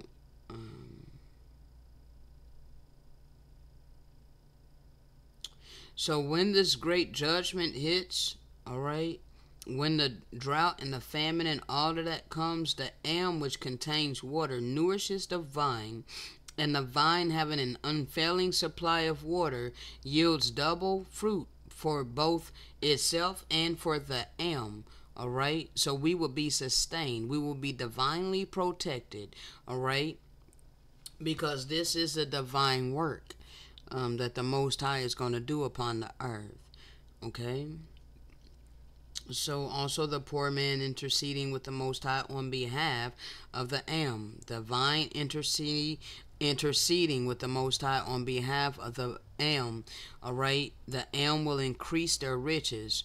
All right, and the rich again aiding the vine in our necessities, satisfying our souls. Okay, for a long time I have not been replenished. Okay, but I've been steady here, diligently giving. All right, while suffering. Okay, both therefore are partners. Both therefore are partners in the righteous work. Okay?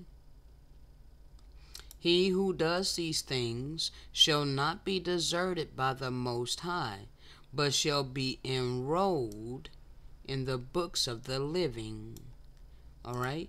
Now, blessed are they who have the riches and who understand that you are from the Most High, if you choose to be a righteous Am. Okay? For they are of that mind, will be able to do some good. Okay? So this is not false doctrine, people. Alright? I'm not doing this to deceive you. Okay? I have been living in utter poverty all my life. Okay? And as I stated, since at least about the 16th or so, I've had less than $4 to my name. Alright? So, it would be wise for you to listen. It would be wise for you to take your place as a righteous Am, if you have the abundance, okay? So, but you do have free agency to hold on to the blessing bag of Lucifer. Alright? I don't depend upon people. Alright? So, I trust a great spirit that I shall be sustained, even though I am suffering. Okay? Lacking many things that I want and need. Okay? Let's continue. Dumb diverse is still different. Okay? All of you that's been a partaker of that, understand that you reap the blessing. Okay? You reap the blessing of Lucifer. Alright? Yes. Yes. The Great Spirit allowed you to do what you did to us all of this time. Now, give me just a moment, because I got to show something that was popped in my head.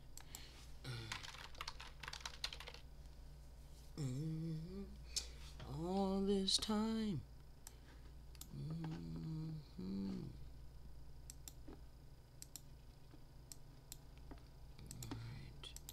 So, all of this time, you guys got to come over here and live in prosperity, okay?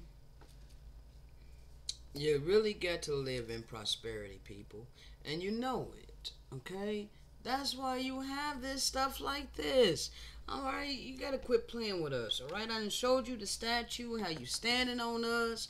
Alright, you come over to indigenous land, you get up above us very high, you've gloated in these things, and the Great Spirit has just been long-suffering, right along with his people. Alright? Allowing you guys to get the blessing bag of Lucifer. And enjoy it. Okay? You literally got to enjoy it, Gentiles. Okay? But now your time is up. So no longer are you going to be able to enjoy it. Okay? I don't know why I can't make it. Okay, yeah, I can. I can make it bigger. Wait, why is this not doing right? Give me a second.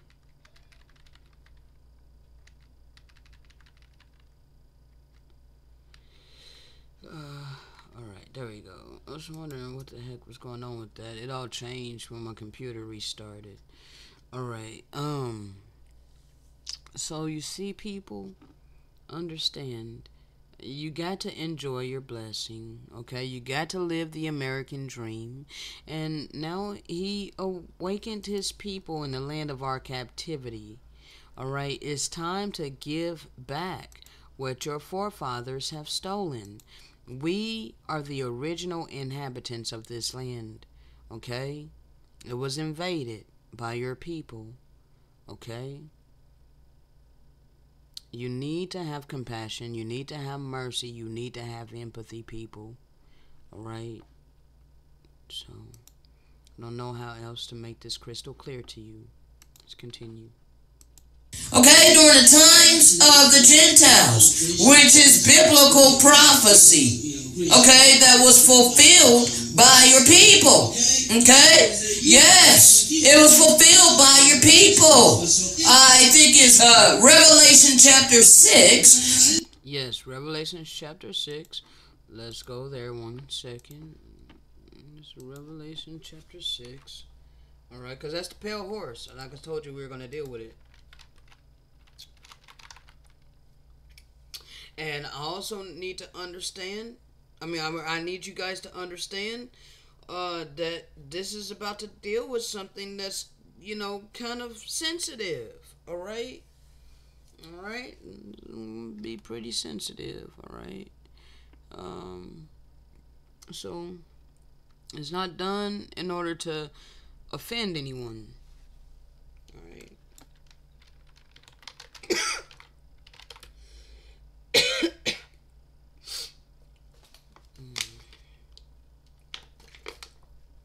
Give me a second, people.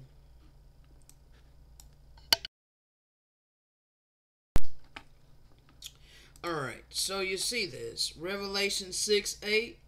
And I looked, and behold, a pale horse, and his name that sat on him was Death, and hell followed with him, and power was given unto them over the fourth part of the earth, to kill with sword, and with hunger, and with death, and with the beast of the earth. Now, didn't we read that earlier in Jeremiah? That the Most High would allow these things to befall us? This happened to us in this land, okay? At the hands of those who would be considered pale-skinned, okay? These are pale-skinned people, alright? We are copper-colored people, alright? The copper-colored people were put into subjection by the pale-skinned people, okay? And ironically, it's a pale horse that was allowed upon us, okay? The pale horse, alright? And now, ironically, we're in a time of the black horse riding. And the black horse brings balance, okay?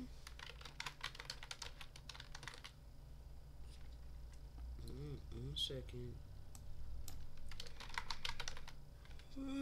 Black horse riding, okay? The black horse, alright? Alright, brings balance, okay? Obadiah, alright? The day of the Lord, okay? Balance, okay? That balance scale is in full effect, okay? So, again, we're here to give you a final choice, a final option, okay? This is your final time to make the right decision, okay? Now, this is the final horse, people, okay? The first horse was the white horse, alright? The white horse was Constantine, alright? During the Greek era, okay? The four horses of the apocalypse, alright? The white horse was Constantine, alright?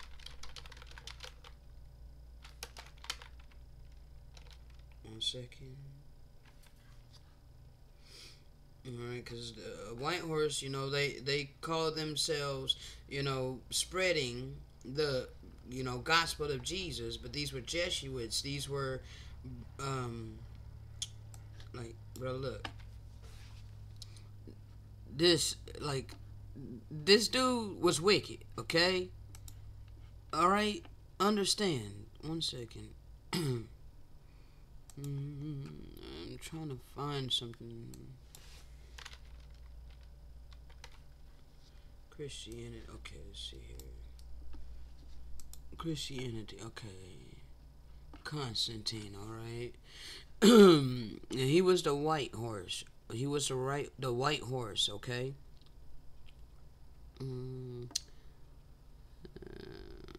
So this was the beginning of them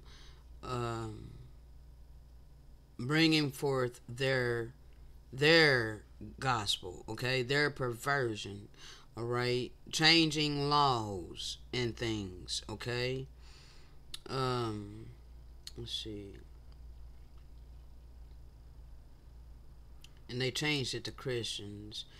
But we weren't Christians. They forced their Christianity. Okay? And they're the ones that instituted Sunday. Okay? Alright. And they outlawed, us resting on the Shabbat. But we did not call ourselves Christians. Alright? They called themselves Christians. Alright? Let's see. If any shall be found to be Hebrews, those of us that were practicing our own laws and whatnot, he said, let them be an anathema from their Christ, okay? For it is unbecoming beyond measure that on this holiest of festivals we should follow the customs of the Israelites. Okay, so they basically outlawed our customs and forced us to adopt theirs. All right, so this was the white horse of the apocalypse. Okay, henceforth let us have nothing in common with this odious people, odious.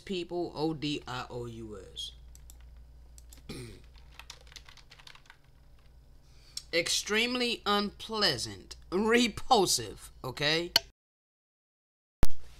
This is how they seen us, okay? Hold on. This is how they seen us. Alright? We ought not, therefore, to have anything in common with the Israelites, okay? Understand, they were stamping out who we were and forcing us to adopt their ways. But now it's backward, okay? Now you're going to have to renounce all that. And you're going to have to attach yourself to the children of light. You're going to have to cleave to the holy people, okay? Whereas back then with this white horse that was allowed to ride against us, many people turned against us, okay? This was the beginning of people turning against us, all right, and joining with a beast against us, all right? He says, our worship follows a more convenient course. We desire, dearest brethren, to separate ourselves from the detestable company of the Israelites. How then could we follow these Israelites who are almost certainly blinded? Council of Nicaea. Okay? Again, this was the white horse. Alright? Now, let me show you something.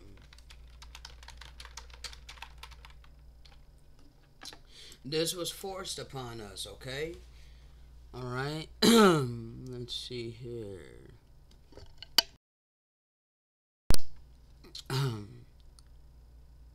Alright, all the poisons of error and the pains of death, which are considered sweetness, and the corrupting of the corrupter, I saw when the bride who was corrupting was adorned, and the bridegroom who corrupts is corrupted.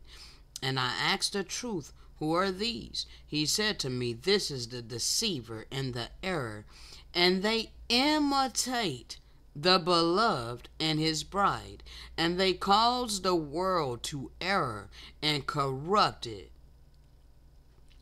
And they invite many to the wedding feast, and allow them to drink the wine of their intoxication, so that causes them to vomit up their wisdom and their knowledge and prepare them for mindlessness. Not only did they do this to us, the indigenous people, all right, but they also did it to all humanity. They want you to check your mind at the door. Hold on.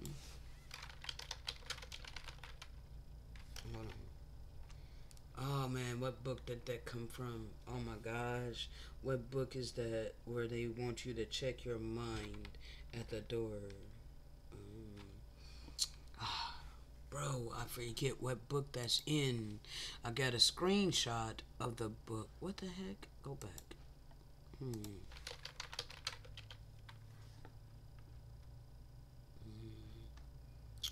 second.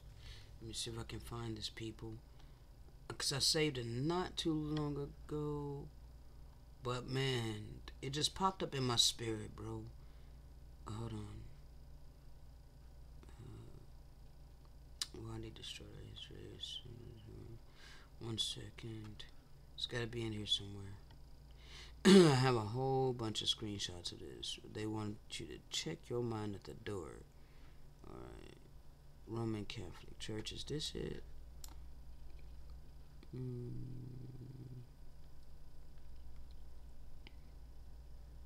Check your mind at the door. Thank you, Father. Alright, so this is their ideology, okay?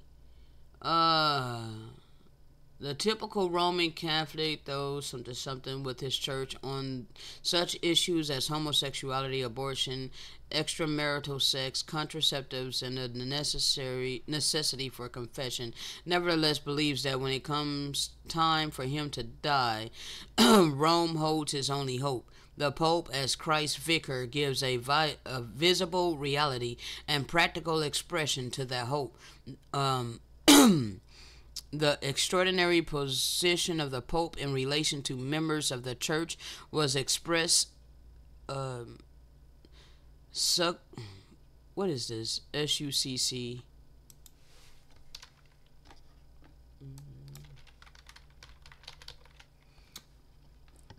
I gotta go back. SUCC. INC.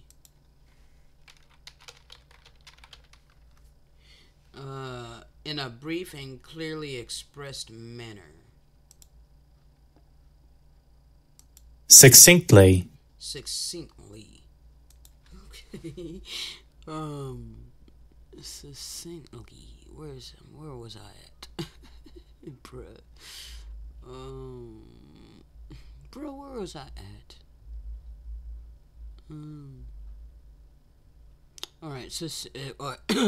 Alright, church was expressed succinctly in Rome's La Something, alright, which a papal brief described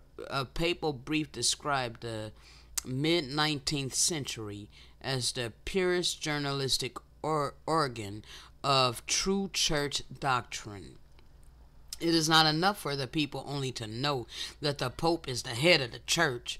They must also understand that their own faith and religious life flow from him, and that in him is the bond which unites Catholics to one another, and the power which strengthens, and the light which guides them. And he is the dispenser of spiritual graces, the giver of the benefits of religion, the upholder of justice, and the protector of the oppressed. How is he the protector of the oppressed when he is actually the oppressor? Alright? Similar words have been spoken by the followers of Joseph Smith, Sun Myung Moon, and other cult leaders. The Pope is, quote, another Christ, and, quote, God on earth to his followers, and Vatican II says he can be judged by neither man nor tribunal. Alright? Understand the great wickedness, people. Check your mind at the door. Alright? The Pope, and therefore the Church, through him as his head, both claim to be infallible, Ordinary Catholics must not question anything the Pope or Church have to say concerning faith and morals. The councils and catechisms have for centuries declared the need for such total submission and still insist upon it today. The Catholic world reminded all Roman Catholics in the United States at the time of the First Vatican Council. Each individual must receive the faith and law from the Church with unquestioning submission and obedience. Let's see if we got more of this. 1 second, people. Oh man, do I not have any? Oh yeah, let's see. This is number 2. Alright, this is number 3.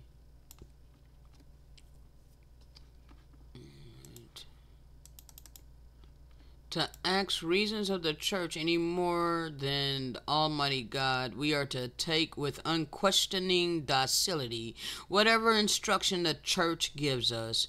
Here we have as clear a denial of individual moral responsibility as can be found in any cult. The same requirement of unthinking submission is demanded in Vatican II. The Code of Canon Law likewise reasserts the same rule. The Christian faithful, conscious of their own responsibility, are bound by Christian obedience to follow what the sacred pastors, as representatives of Christ, declare as teachers of the faith or determine as leaders of the Church. When it comes to faith and morals and the way of salvation, Catholics must check their minds at the door and accept whatever the Church says. They can't even study the Bible for themselves because only the magisterium can interpret it. Obviously, this prohibition against freedom of conscience is related to the total suppression of basic human rights for all humanity everywhere, which is the unchanging goal of Roman Catholicism. Okay? So understand, this is what the heathen have done. Okay? They want you to check your mind at the door. Alright? So that is preparing you for mindlessness. Alright? Then they abandon them, so they stumble about like mad and corrupted men, since there is no understanding in them. Neither do people seek it anymore, hardly. Okay? But he has risen up his people. Okay? He has the hidden ones here. He has the children of light here. Alright? I have been made wise so as not to fall into the hands of the deceivers. And I myself rejoice because the truth has gone with me, even though I have to suffer. Alright? I am extremely happy that I have been enlightened to the oracles of the Great Spirit.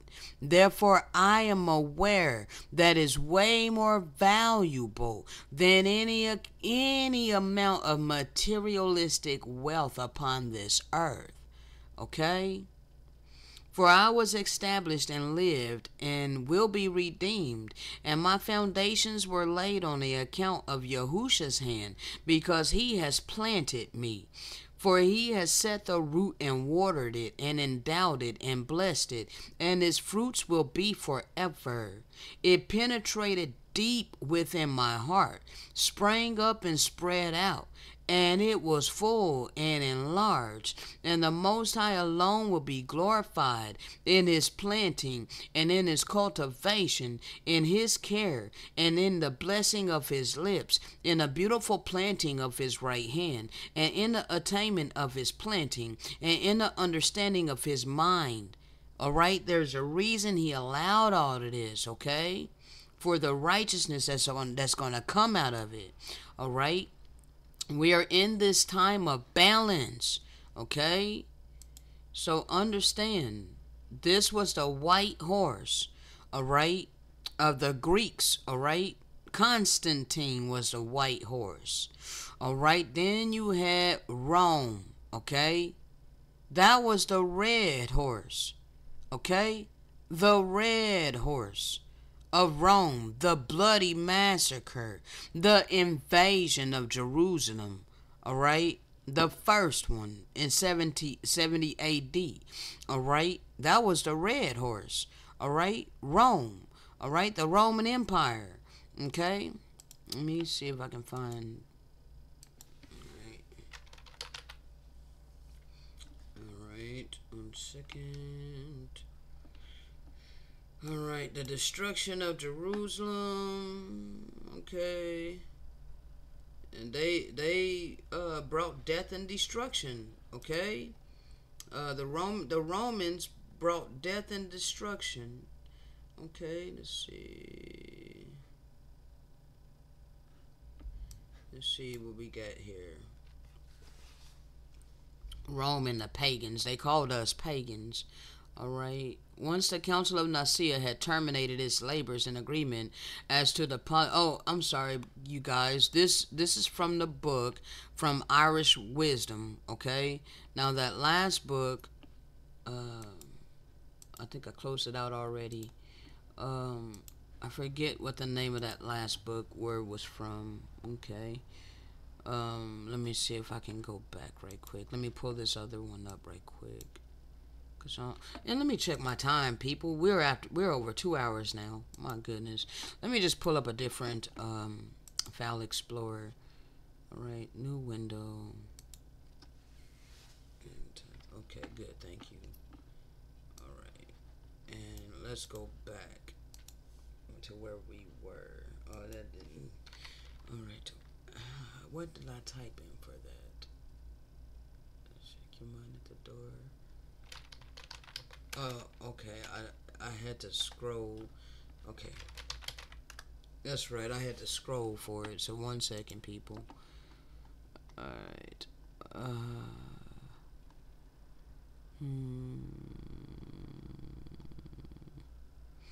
Give me 1 second. Okay. So it was from the book A Woman Rides the Beast. Okay, what we had read before, that was from the book, all right, from David Hunt, The Roman Catholic Church in the Last Days. A Woman Rides the Beast. In case people wanted to know the source, okay. So that was the book where we got check your mind at the door, okay. Now we're in the Irish Wisdom, okay. This is from the book Irish Wisdom. All right, and Rome and the pagans. Okay, once the Council of Nicaea had terminated its labors in agreement as to the policy and title of the new Christian church, all right, it had to be new. It was the new Christian church because they stamped out, the righteousness of when the Gentiles first called us Christians in Antioch and they adopted our customs, all right, that Christianity was righteous, okay, but the Christianity that was established by Constantine, they changed it, all right, and now here Rome has it, all right, and their new Christianity, their new Christian church, if entirely new it can be called, and the adoption of the Savior, all right, Jesus or Jesus, okay, but understand, they brought a different Jesus, okay, they brought the Antichrist, okay, they did not worship the true Messiah, all right, they did not, they not just worship, but they did not follow the true Messiah, because the true Messiah didn't even want worship, all right, no, they brought about, I need the other file explorer again. Let me show you what they brought. All right, Caesar Borgia. All right. All right, they brought this guy here. All right, a Gentile Messiah. All right, That's who they were worshiping, and that's who they spread by the way of the sword. Okay? Now, and they forced that upon all humanity and all creation. Alright? The civil powers of the state incited by the priests. I'm trying to get to the good part, bruh. Alright. Alright. They were forcing their new religion, okay? Those who obstinately refused to accept it were put to death. And of those who escaped death, many fled to remote places, while others were banished from their homes. Terrible persecutions prevailed in all the important centers where... Bruh. Some kids screaming, bro. That is crazy. That is crazy. Hold on a second. Let me see what the hell going on, bro. Some kid. Where the hell is the kid at? I can't see the kid, but he's screaming.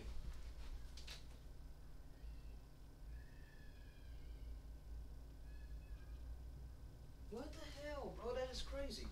Give me a second, people.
I don't know who the heck the kid was, but he was screaming.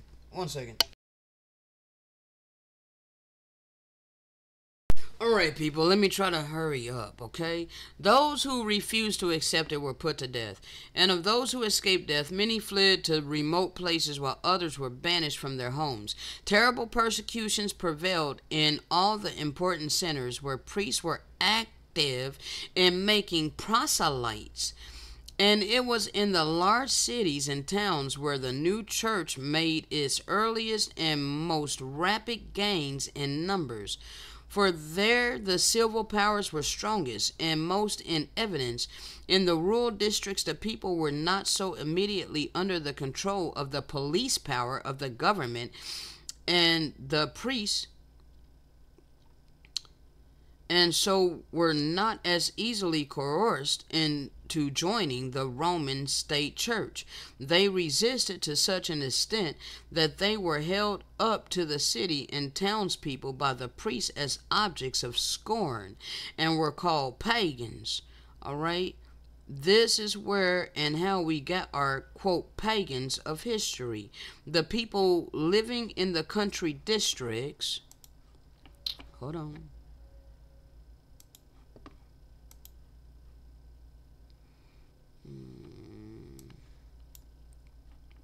Who refused to be forced into the acceptance of the new creed at the behest of the new political priesthood, all right? Because they set themselves up in authority by force, by murdering us, okay? Trampling us, all right? Okay, so who refused to be forced into the acceptance of the new creed at the behest of the new political priesthood, all right? The emperor issued the most severe edicts against those who were opposed to the new church, okay? Because it was the church of Satan, all right? In the name of Jesus, okay? They were doing heinous things in the name of Jesus, all right? At the same time, he conferred dignities and rewards upon those who professed Christianity, and instigated by the clergy whose interest and livelihood were in the success of the new organization, all right, carried his compulsory proselytizing to such an extent that, along with murder and other cruelties inflicted upon the people, which did not bring the speedy results he expected, he put them to the sword, flame, and torture. He did bring results, okay? Once they began torturing us. This was the Inquisition. All right. In addition to these methods, he offered bribes to the people who embraced a new creed. He heaped honors and favors upon the habitues of his court, who most naturally were the first to agree with his wishes. All right. And upon those who were in the civil and military employments of the government. He figured on the common people to follow the example of those of higher station. He gave freedom to the slaves and to those in the ordinary walks of life. He gave clothing and bribed them with gold. Okay? Control people with gold. Control people with money. Okay? Because that's what they established as God. Alright? And it is said that in a very short time, many thousands of the people joined their church. Okay? So they did this by force. The red horse of Rome. Okay? Then you had the pale horse. Where is that? The pale horse. All right? Because they were doing all of that over in the 3 parts. Okay? Then the pale horse came to the 4th part of the earth. And I looked, and behold, a pale horse. All right? And his name that sat on him was Death, and hell followed with him. And power was given unto them over the 4th part of the earth. That's over here. Okay? Let me show you. Let me show you. 1 second. 4th part. Do you see? This is separated by many waters. Okay? Separated by many waters. Rome had subdued all of this. Okay? Alright? Rome subdued all of this. Alright? Greece had all of this. Rome had all of this. And, you know, America is really an ancient land. So it's really no telling what all took place in this land. And they covered up a lot. And I don't profess to know everything. Alright? But I do know that this was the set apart land. Okay? And for a long ass time, these heathens were not allowed to come from the 3 parts over to the 4th part. Alright, and I got many videos breaking down how they have been trying to get over here to the 4th part, but this was a protected land. Alright, protected by the many waters and that which is in the waters. Okay? Yes, there's things within these waters that keep those that were not supposed to come to this land away. Also, the geysers. Here, right where it says North Atlantic Ocean, there is a huge geyser there. All right? A huge drainage system. Okay? Which flows away from this land. It flows away from the 4th part. So there ain't no way that they could have went from Africa across this North Atlantic Ocean over to North America. That is an impossibility. That would have been a death sentence. Okay? Ain't no way. Alright? So they lied. Alright? But what they did do, once they invaded and the lands over here along the South Atlantic Ocean, you know, and the islands off of South America and whatnot, and they got their foot in South America and Mexico and all of that, and then later, you know, began colonizing like all of these lands over here, Hispaniola, all right, Then they finally got to North America. They began selling us from North America using the ocean currents to take the ocean currents go from here. All right. So they used the ocean currents to ship us from here all over the earth. Okay. So they were shipping us all over from North America. Okay. They told the slave trade in reverse. All right. We're not saying that the transatlantic slave trade never happened. And actually, it was the Middle Passage. That was the original name of it. The Middle Passage. But they were selling us from here. Okay? Not to here, but from here. Okay? Not from Africa, but from here. They were placing us in Africa. Okay? So understand, people. Understand, we were lied to. Okay? Now going back over here. All right, they were given power unto them over the fourth part of the earth. All right, to kill with sword and with hunger and with death and with the beast of the earth. Okay, they fulfilled this. This was the pale horse. The third horse already came with Christopher Columbus. All right, now.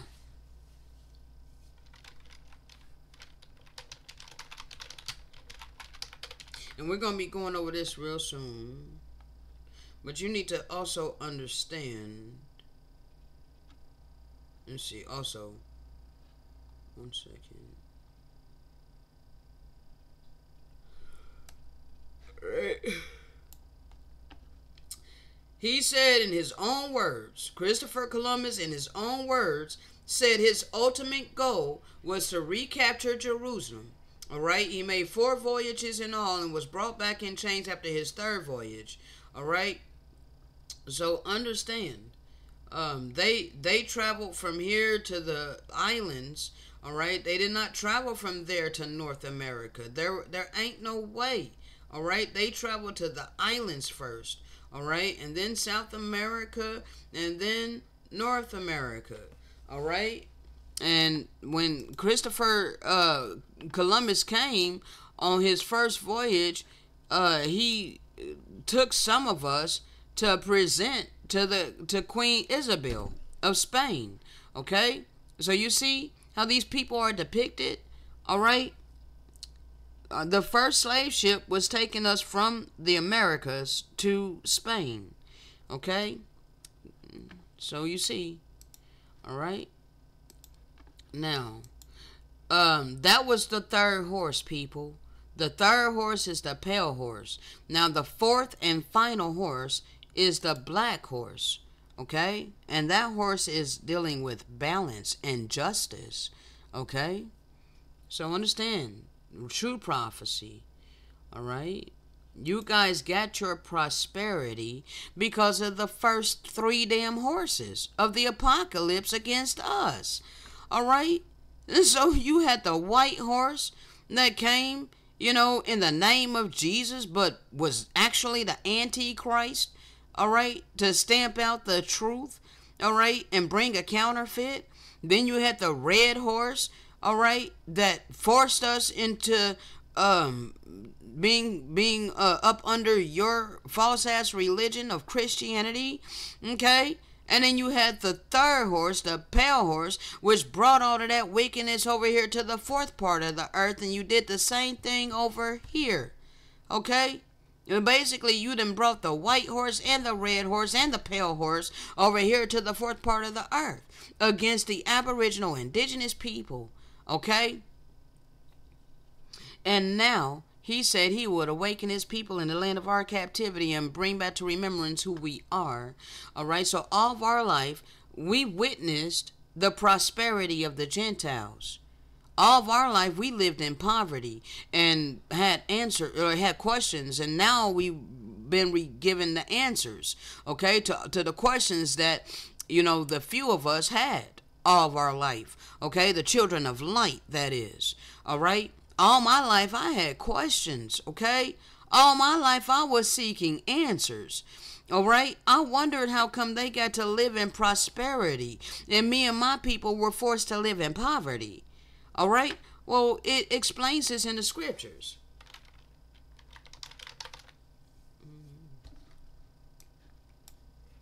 All right. The stranger that is within thee shall get up above thee very high, and thou shalt come down very low. He shall lend to thee. Wonder why I gotta go to my enemies for all my wants and needs.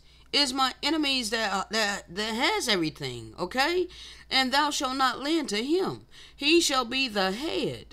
All right? You guys set yourselves up in authority, and we became the tail. Okay? Moreover, all of these curses came upon us and pursued us and overtook us till we have been destroyed, because we did not hearken to the voice of the Most High our power to keep his commandments and or his statutes which he instructed of us. This is why we went into captivity. All right? And this is to be upon us for a sign and for a wonder upon our seed to what seems like forever. Okay? It's been a long ass time. Okay, that we've been under this captivity, because we did not serve the Most High our power with joyfulness and with gladness of heart for the abundance of all things. He had given us everything that we could have ever wanted and needed. But no, our people wanted to shed blood and eat dead bodies. Okay? Therefore, he allowed us to serve our enemies, which the Most High allowed to come against us in hunger and in thirst and in nakedness and in want of all things. All right? Our enemies put a yoke of iron upon our neck until we were destroyed.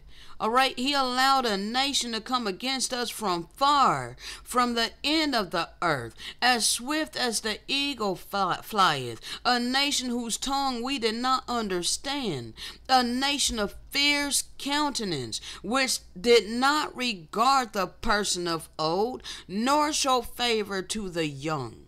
All right?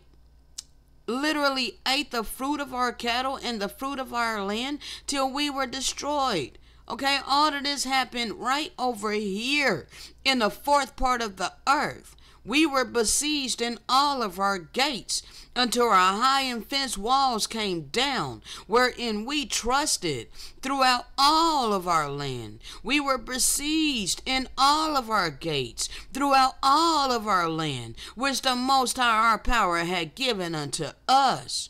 All right, it was allowed to be brutally taken from us. All right, so that the Gentiles could live in prosperity and enjoy their blessing, the blessing bag of Lucifer. Okay, and all my life I got to witness it. So now I am a living witness. And I am instructed to give you this understanding and this clarity. Okay? So, understand, people, your judgment is here, okay? The Great Spirit is about balance, but you gotta, choose out of your free agency to have the ears to hear.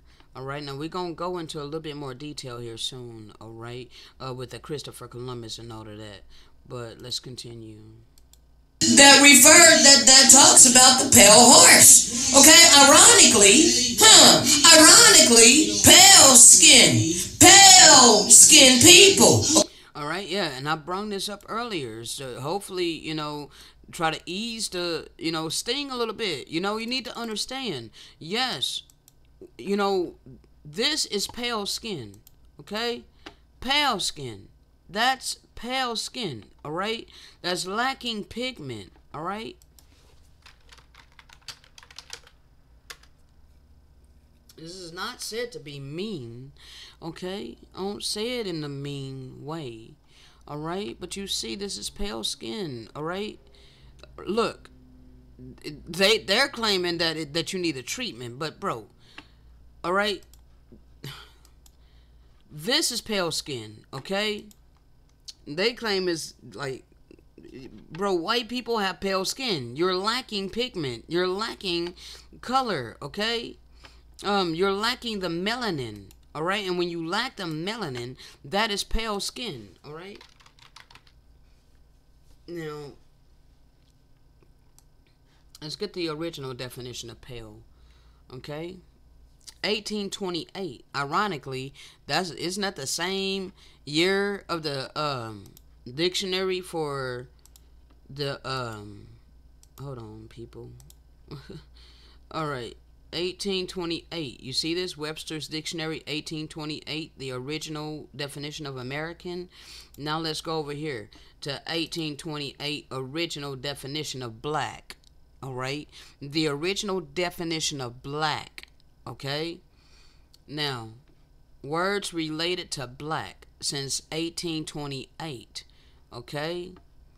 In the first publication of the American Dictionary of the English Language in 1828 by Noah Webster, black, all right, adjective, is firstly defined as pale, okay, to lighten, to expose to the sun, or bleach, all right. There were only two negative uses of the word, okay, wicked, a black deed, and dismal, mournful, a black day. Now, why in the hell are we called black today? Our skin is not pale. All right. All right. But the things that's listed here related to black are the exact things that the worst of the heathen did when they came over here to these lands. All right, base, contemptible, despicable, dirty, disreputable, evil-minded, ignoble, all right, ill, infernal, low, mean, snide, sordid, atrocious, cruel, infamous, nasty, blamable, blameworthy, all right, censorable, objectionable, obscene, offensive, reprehensible, corrupt, debased, debauched, degenerate, depraved. All right, bro, I'm not saying this to hurt nobody, but this is what you guys did. When you come over to someone's land and you literally rape the children, you rape the women, you rape the husband, you called it buck breaking, okay? You torture the people, all right? Heinous things, okay? This was from a people who were reprobate, okay? Ungodly, unwholesome, okay? You did these things, all right? But this is not to say all your people did these things, because a lot of your people recorded the things that took place, okay? Now, 1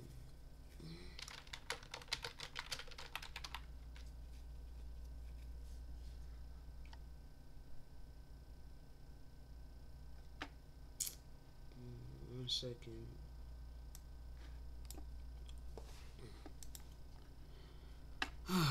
Bruh. Pestilence and genocide. Alright. The indigenous, okay? Gold was all that they were seeking. Alright? So every Indian on the island who was not a child was ordered to deliver to the Spanish a certain amount of the precious ore every 3 months. When the gold was delivered, the individual was presented with a token to wear around his or her neck as proof that the tribute had been paid. Anyone found without the appropriate number of tokens had his hands cut off. All right? This was in Hispaniola. Since Hispaniola's gold supply was far less than what the Spaniards fancied, suggested, Indians who wished to survive were driven to seek out their quotas of the ore at the expense of other endeavors, including food production.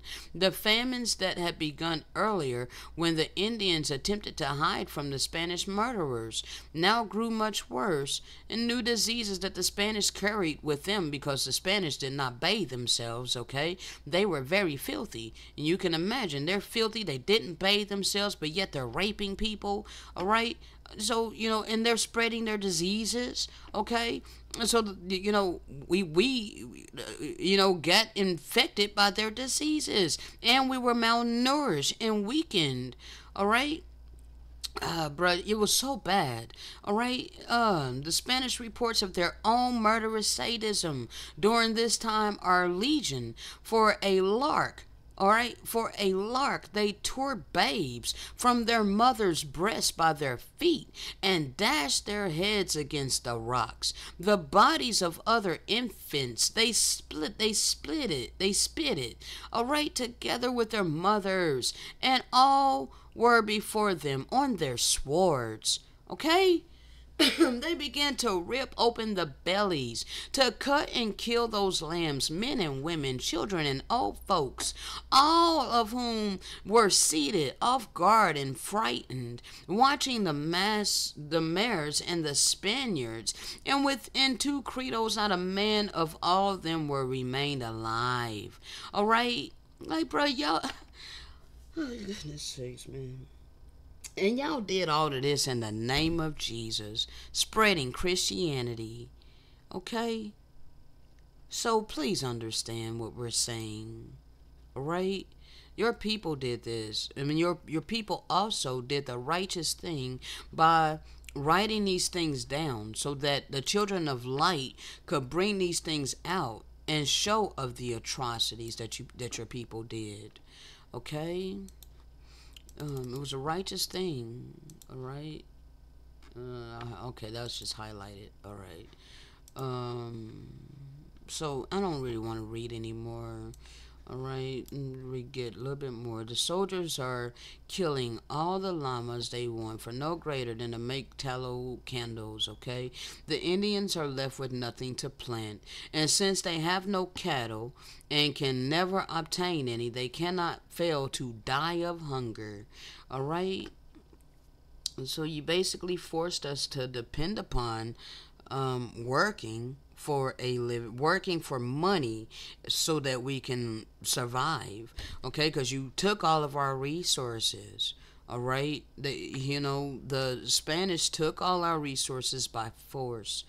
And those who set themselves up in authority and passed down for generations, those who are on top right now in authority, quote unquote, they were handed down the generational blessings of Lucifer, and they are still holding on to the resources of the indigenous people.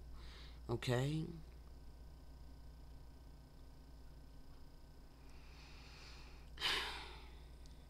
So, we're still prisoners of war to this day. Alright? And you and your people are holding on to the blessing bag of Lucifer. Alright? So anyway, when I say pale-skinned people, I don't mean it in a derogatory manner. So let's continue. Pale-skinned people, okay? The Caucasians, all right? The Europeans, they are pale-skinned, okay? They have to put on sunscreen in order to protect themselves from the UV rays from the sun. And you know this to be a fact, okay? So 1 second.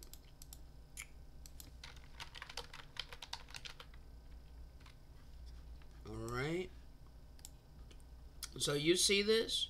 When you put on a synthetic sunscreen, when you look at it under a UV light, your skin resembles ours. If you do not use sunscreen, this is what happens when you don't use it, okay? Horrific sunburn, leaving women in blisters, acts as stark warning to use sunscreen this summer, okay? You guys must use sunscreen because you are not the original, okay? So you have to create a synthetic solution to protect yourself from the sun, all right? Now, this is not said out of hate, okay? You need to understand that we don't hate you, but this is what happens to you, okay? So how are you superior, all right? You get burned by the sun, okay? We don't get burned by the sun because we are original, okay? Now, We're natural in the sun, okay? So how are we inferior to you? You have been fed a deception, Europeans. You are not superior. We're natural in the sun. We do not need sunscreen. Okay, we may put some oil on our skin, some lotion, all right, but we don't need artificial help. We don't need to wear sunscreen. You guys wear it to protect yourself from the sun. We don't have to do that. So how are you superior to us? Okay, you were lied to. All right? You were lied to. All right? We're not saying this out of hate. Okay? I don't show these things out of hate. Okay? Like that, bro. I'm sure that is very painful. Very, very painful. That, wow. You know? This would hurt. My goodness. Okay? So, you guys are not superior, alright? So, stop it, okay? You're not superior. You're going to have to renounce white superiority because you're not superior, okay? This does not happen to us, alright? Alright, let's continue. When you look at their skin under a UV light, they resemble us in their pigment. Okay? So that means that they have synthetically created our skin. That's what they did, okay? Yes. Yes, you need artificial help, okay? Need artificial help in order to be in the sun so that you do not burn, okay? So you're not superior to us, all right? Now, you're going to have to renounce white superiority, okay? You're going to have to renounce what your forefathers have done. You're going to have to choose out of your free agency to cleave to the children of light. Okay? Yes. All right? Now. To use for themselves. Okay? Okay? So that means that they have synthetically created our skin to use for themselves. Okay? That means that you are not the original. Okay? You're pale skin. Okay? And the pale horse was given power to come to the fourth part of the earth and destroy the holy people. Well, why did the Great Spirit remove protection from the holy people and from the fourth part of the earth? It's all biblical prophecy that I've been led to bring out on my channel. In abundance, okay? And we already done went over a lot, okay? And we're going to be wrapping this up real soon, people, okay? We're going to be wrapping this up real soon, okay? Hold on a second. Let me find out where we are on this. I asked this yesterday, and it's been broken down to the nitty-gritty. All right, let me actually show you the videos that I have on this so that you guys can do your due diligence on the channel. Okay? Give me a second. Let me pull it up first.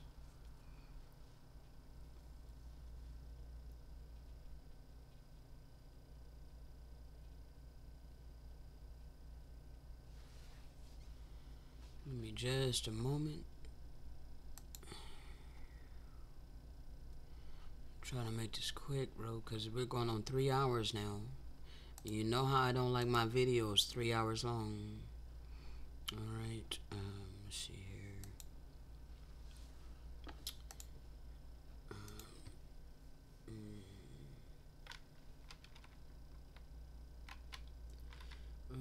What was the name of that one? Let me go to my playlist. How do we find this, Father? Because there's several. There's one for sure. Oh. Okay, yeah. Let's go to play this real quick. Thank you, Father. Alright. Let me find the right playlist that you guys need. Because I just did one not too long ago. Okay. This one is extremely important that you understand why we went into captivity. Okay? I did this series, okay? It was updated on March 16, 2024. Alright. The first video was streamed 4 months ago. Alright, let's see the actual date.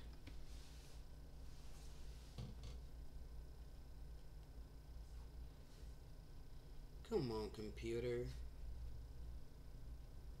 It's ridiculous. It's taking forever. Don't start playing the video. Load the page. Alright, shalom, shalom. We got a pack. Oh, goodness sakes, bro. Okay, let's see. Alright, so the first video was streamed March 14th. Okay? March 14th. Go watch this series. Okay? It's a 4-part series. Alright? Breaking it down to the nitty gritty. Why we went into captivity. It's extremely important that we understand the reason why we went into captivity. Alright? The audio was recorded on 2/29/24. Okay? That's when I had gotten the spiritual message to bring to you. Alright? So, go ahead and do your due diligence. Find out why we went into captivity. Alright, there's other videos that I did about it as well. Okay?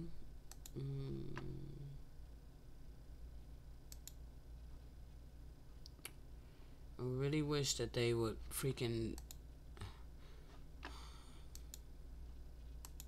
put back how they had it before. You know, because this is crazy, bro. I had to scroll all of this. This is nuts. And I have no idea where the hell that's at. But it's close to the... Here it is. Alright. Who are the real Israelites? This is another series. Alright. I did this 2 years ago. Alright. The one that you really need to focus upon, I think, is... Okay, hold on. Judgment against Israel. Okay, judgment against Israel. Alright, this one right here. Part 7A. Part 7A. Alright, if you don't have time to watch the whole series, at least get Part 7A all the way to Part 7D. Okay, so you need Part 7. Alright, go watch Part 7. Alright, you might want to do that before you go watch this one, okay? But still yet, you know, if you don't got time to watch this one, then watch this one, okay? But this one we go into several different records, alright? But you see, just give you all this information on who we are, how we are definitely the biblical people, okay? I probably should rename this "Who Are the Biblical People," alright? Because it hasn't gotten a lot of views, alright? And I think it's because, you know, people got a lot of videos, like, it's like a lot of people already know who the real Israelites are, so they don't feel a need to watch this series. But this series is very important, okay? Because it's not like most of your videos with the Israelites. It's not like most of them, alright? This is spirit-led, okay? So it's really important that you tune in to the spirit-led channels, okay? Alright? Because it's the spiritual food that you need, alright? Not just knowledge, you know. But the spiritual oracles, all right, and that's on this channel. That's on these videos, okay? That's on all my videos, okay? Pretty much, all right? Now, see. I asked this yesterday. And it's been broken down to the nitty gritty. We look at the state of humanity. And I brought out many times the transgression of the seed of this land. Why the Great Spirit allowed the worst of the heathen to invade our land? It was due to bloodshed. There was to be no bloodshed in this blessed promised land. None whatsoever. This is the set apart land, the fourth part of the earth. It is set apart from the three parts. Okay? And there's more lands that was sunken. Okay, but all of this is biblical prophecy. Alright? You can find a great deal of our curses in Deuteronomy chapter 28, but it's all dealing with this land. What happened when that pale horse was allowed to ride over here? Christopher Columbus was the pale horse. Okay? Yes. Alright, now, tomorrow, when I get back on here and bring you more, we're going to deal with Christopher Columbus, and we're going to go into some of his records. I know I've already done it before on many videos, okay? But with this series, I'm instructed to give you all this work, okay? So there won't be no excuses whatsoever. You're going to know what Christopher Columbus's goal really was. We're going to get it from his own words, all right? So on that note, this is damn near 3 hours long. It's 2 hours and 51 minutes. I'm going to go ahead and end it here. Shalom.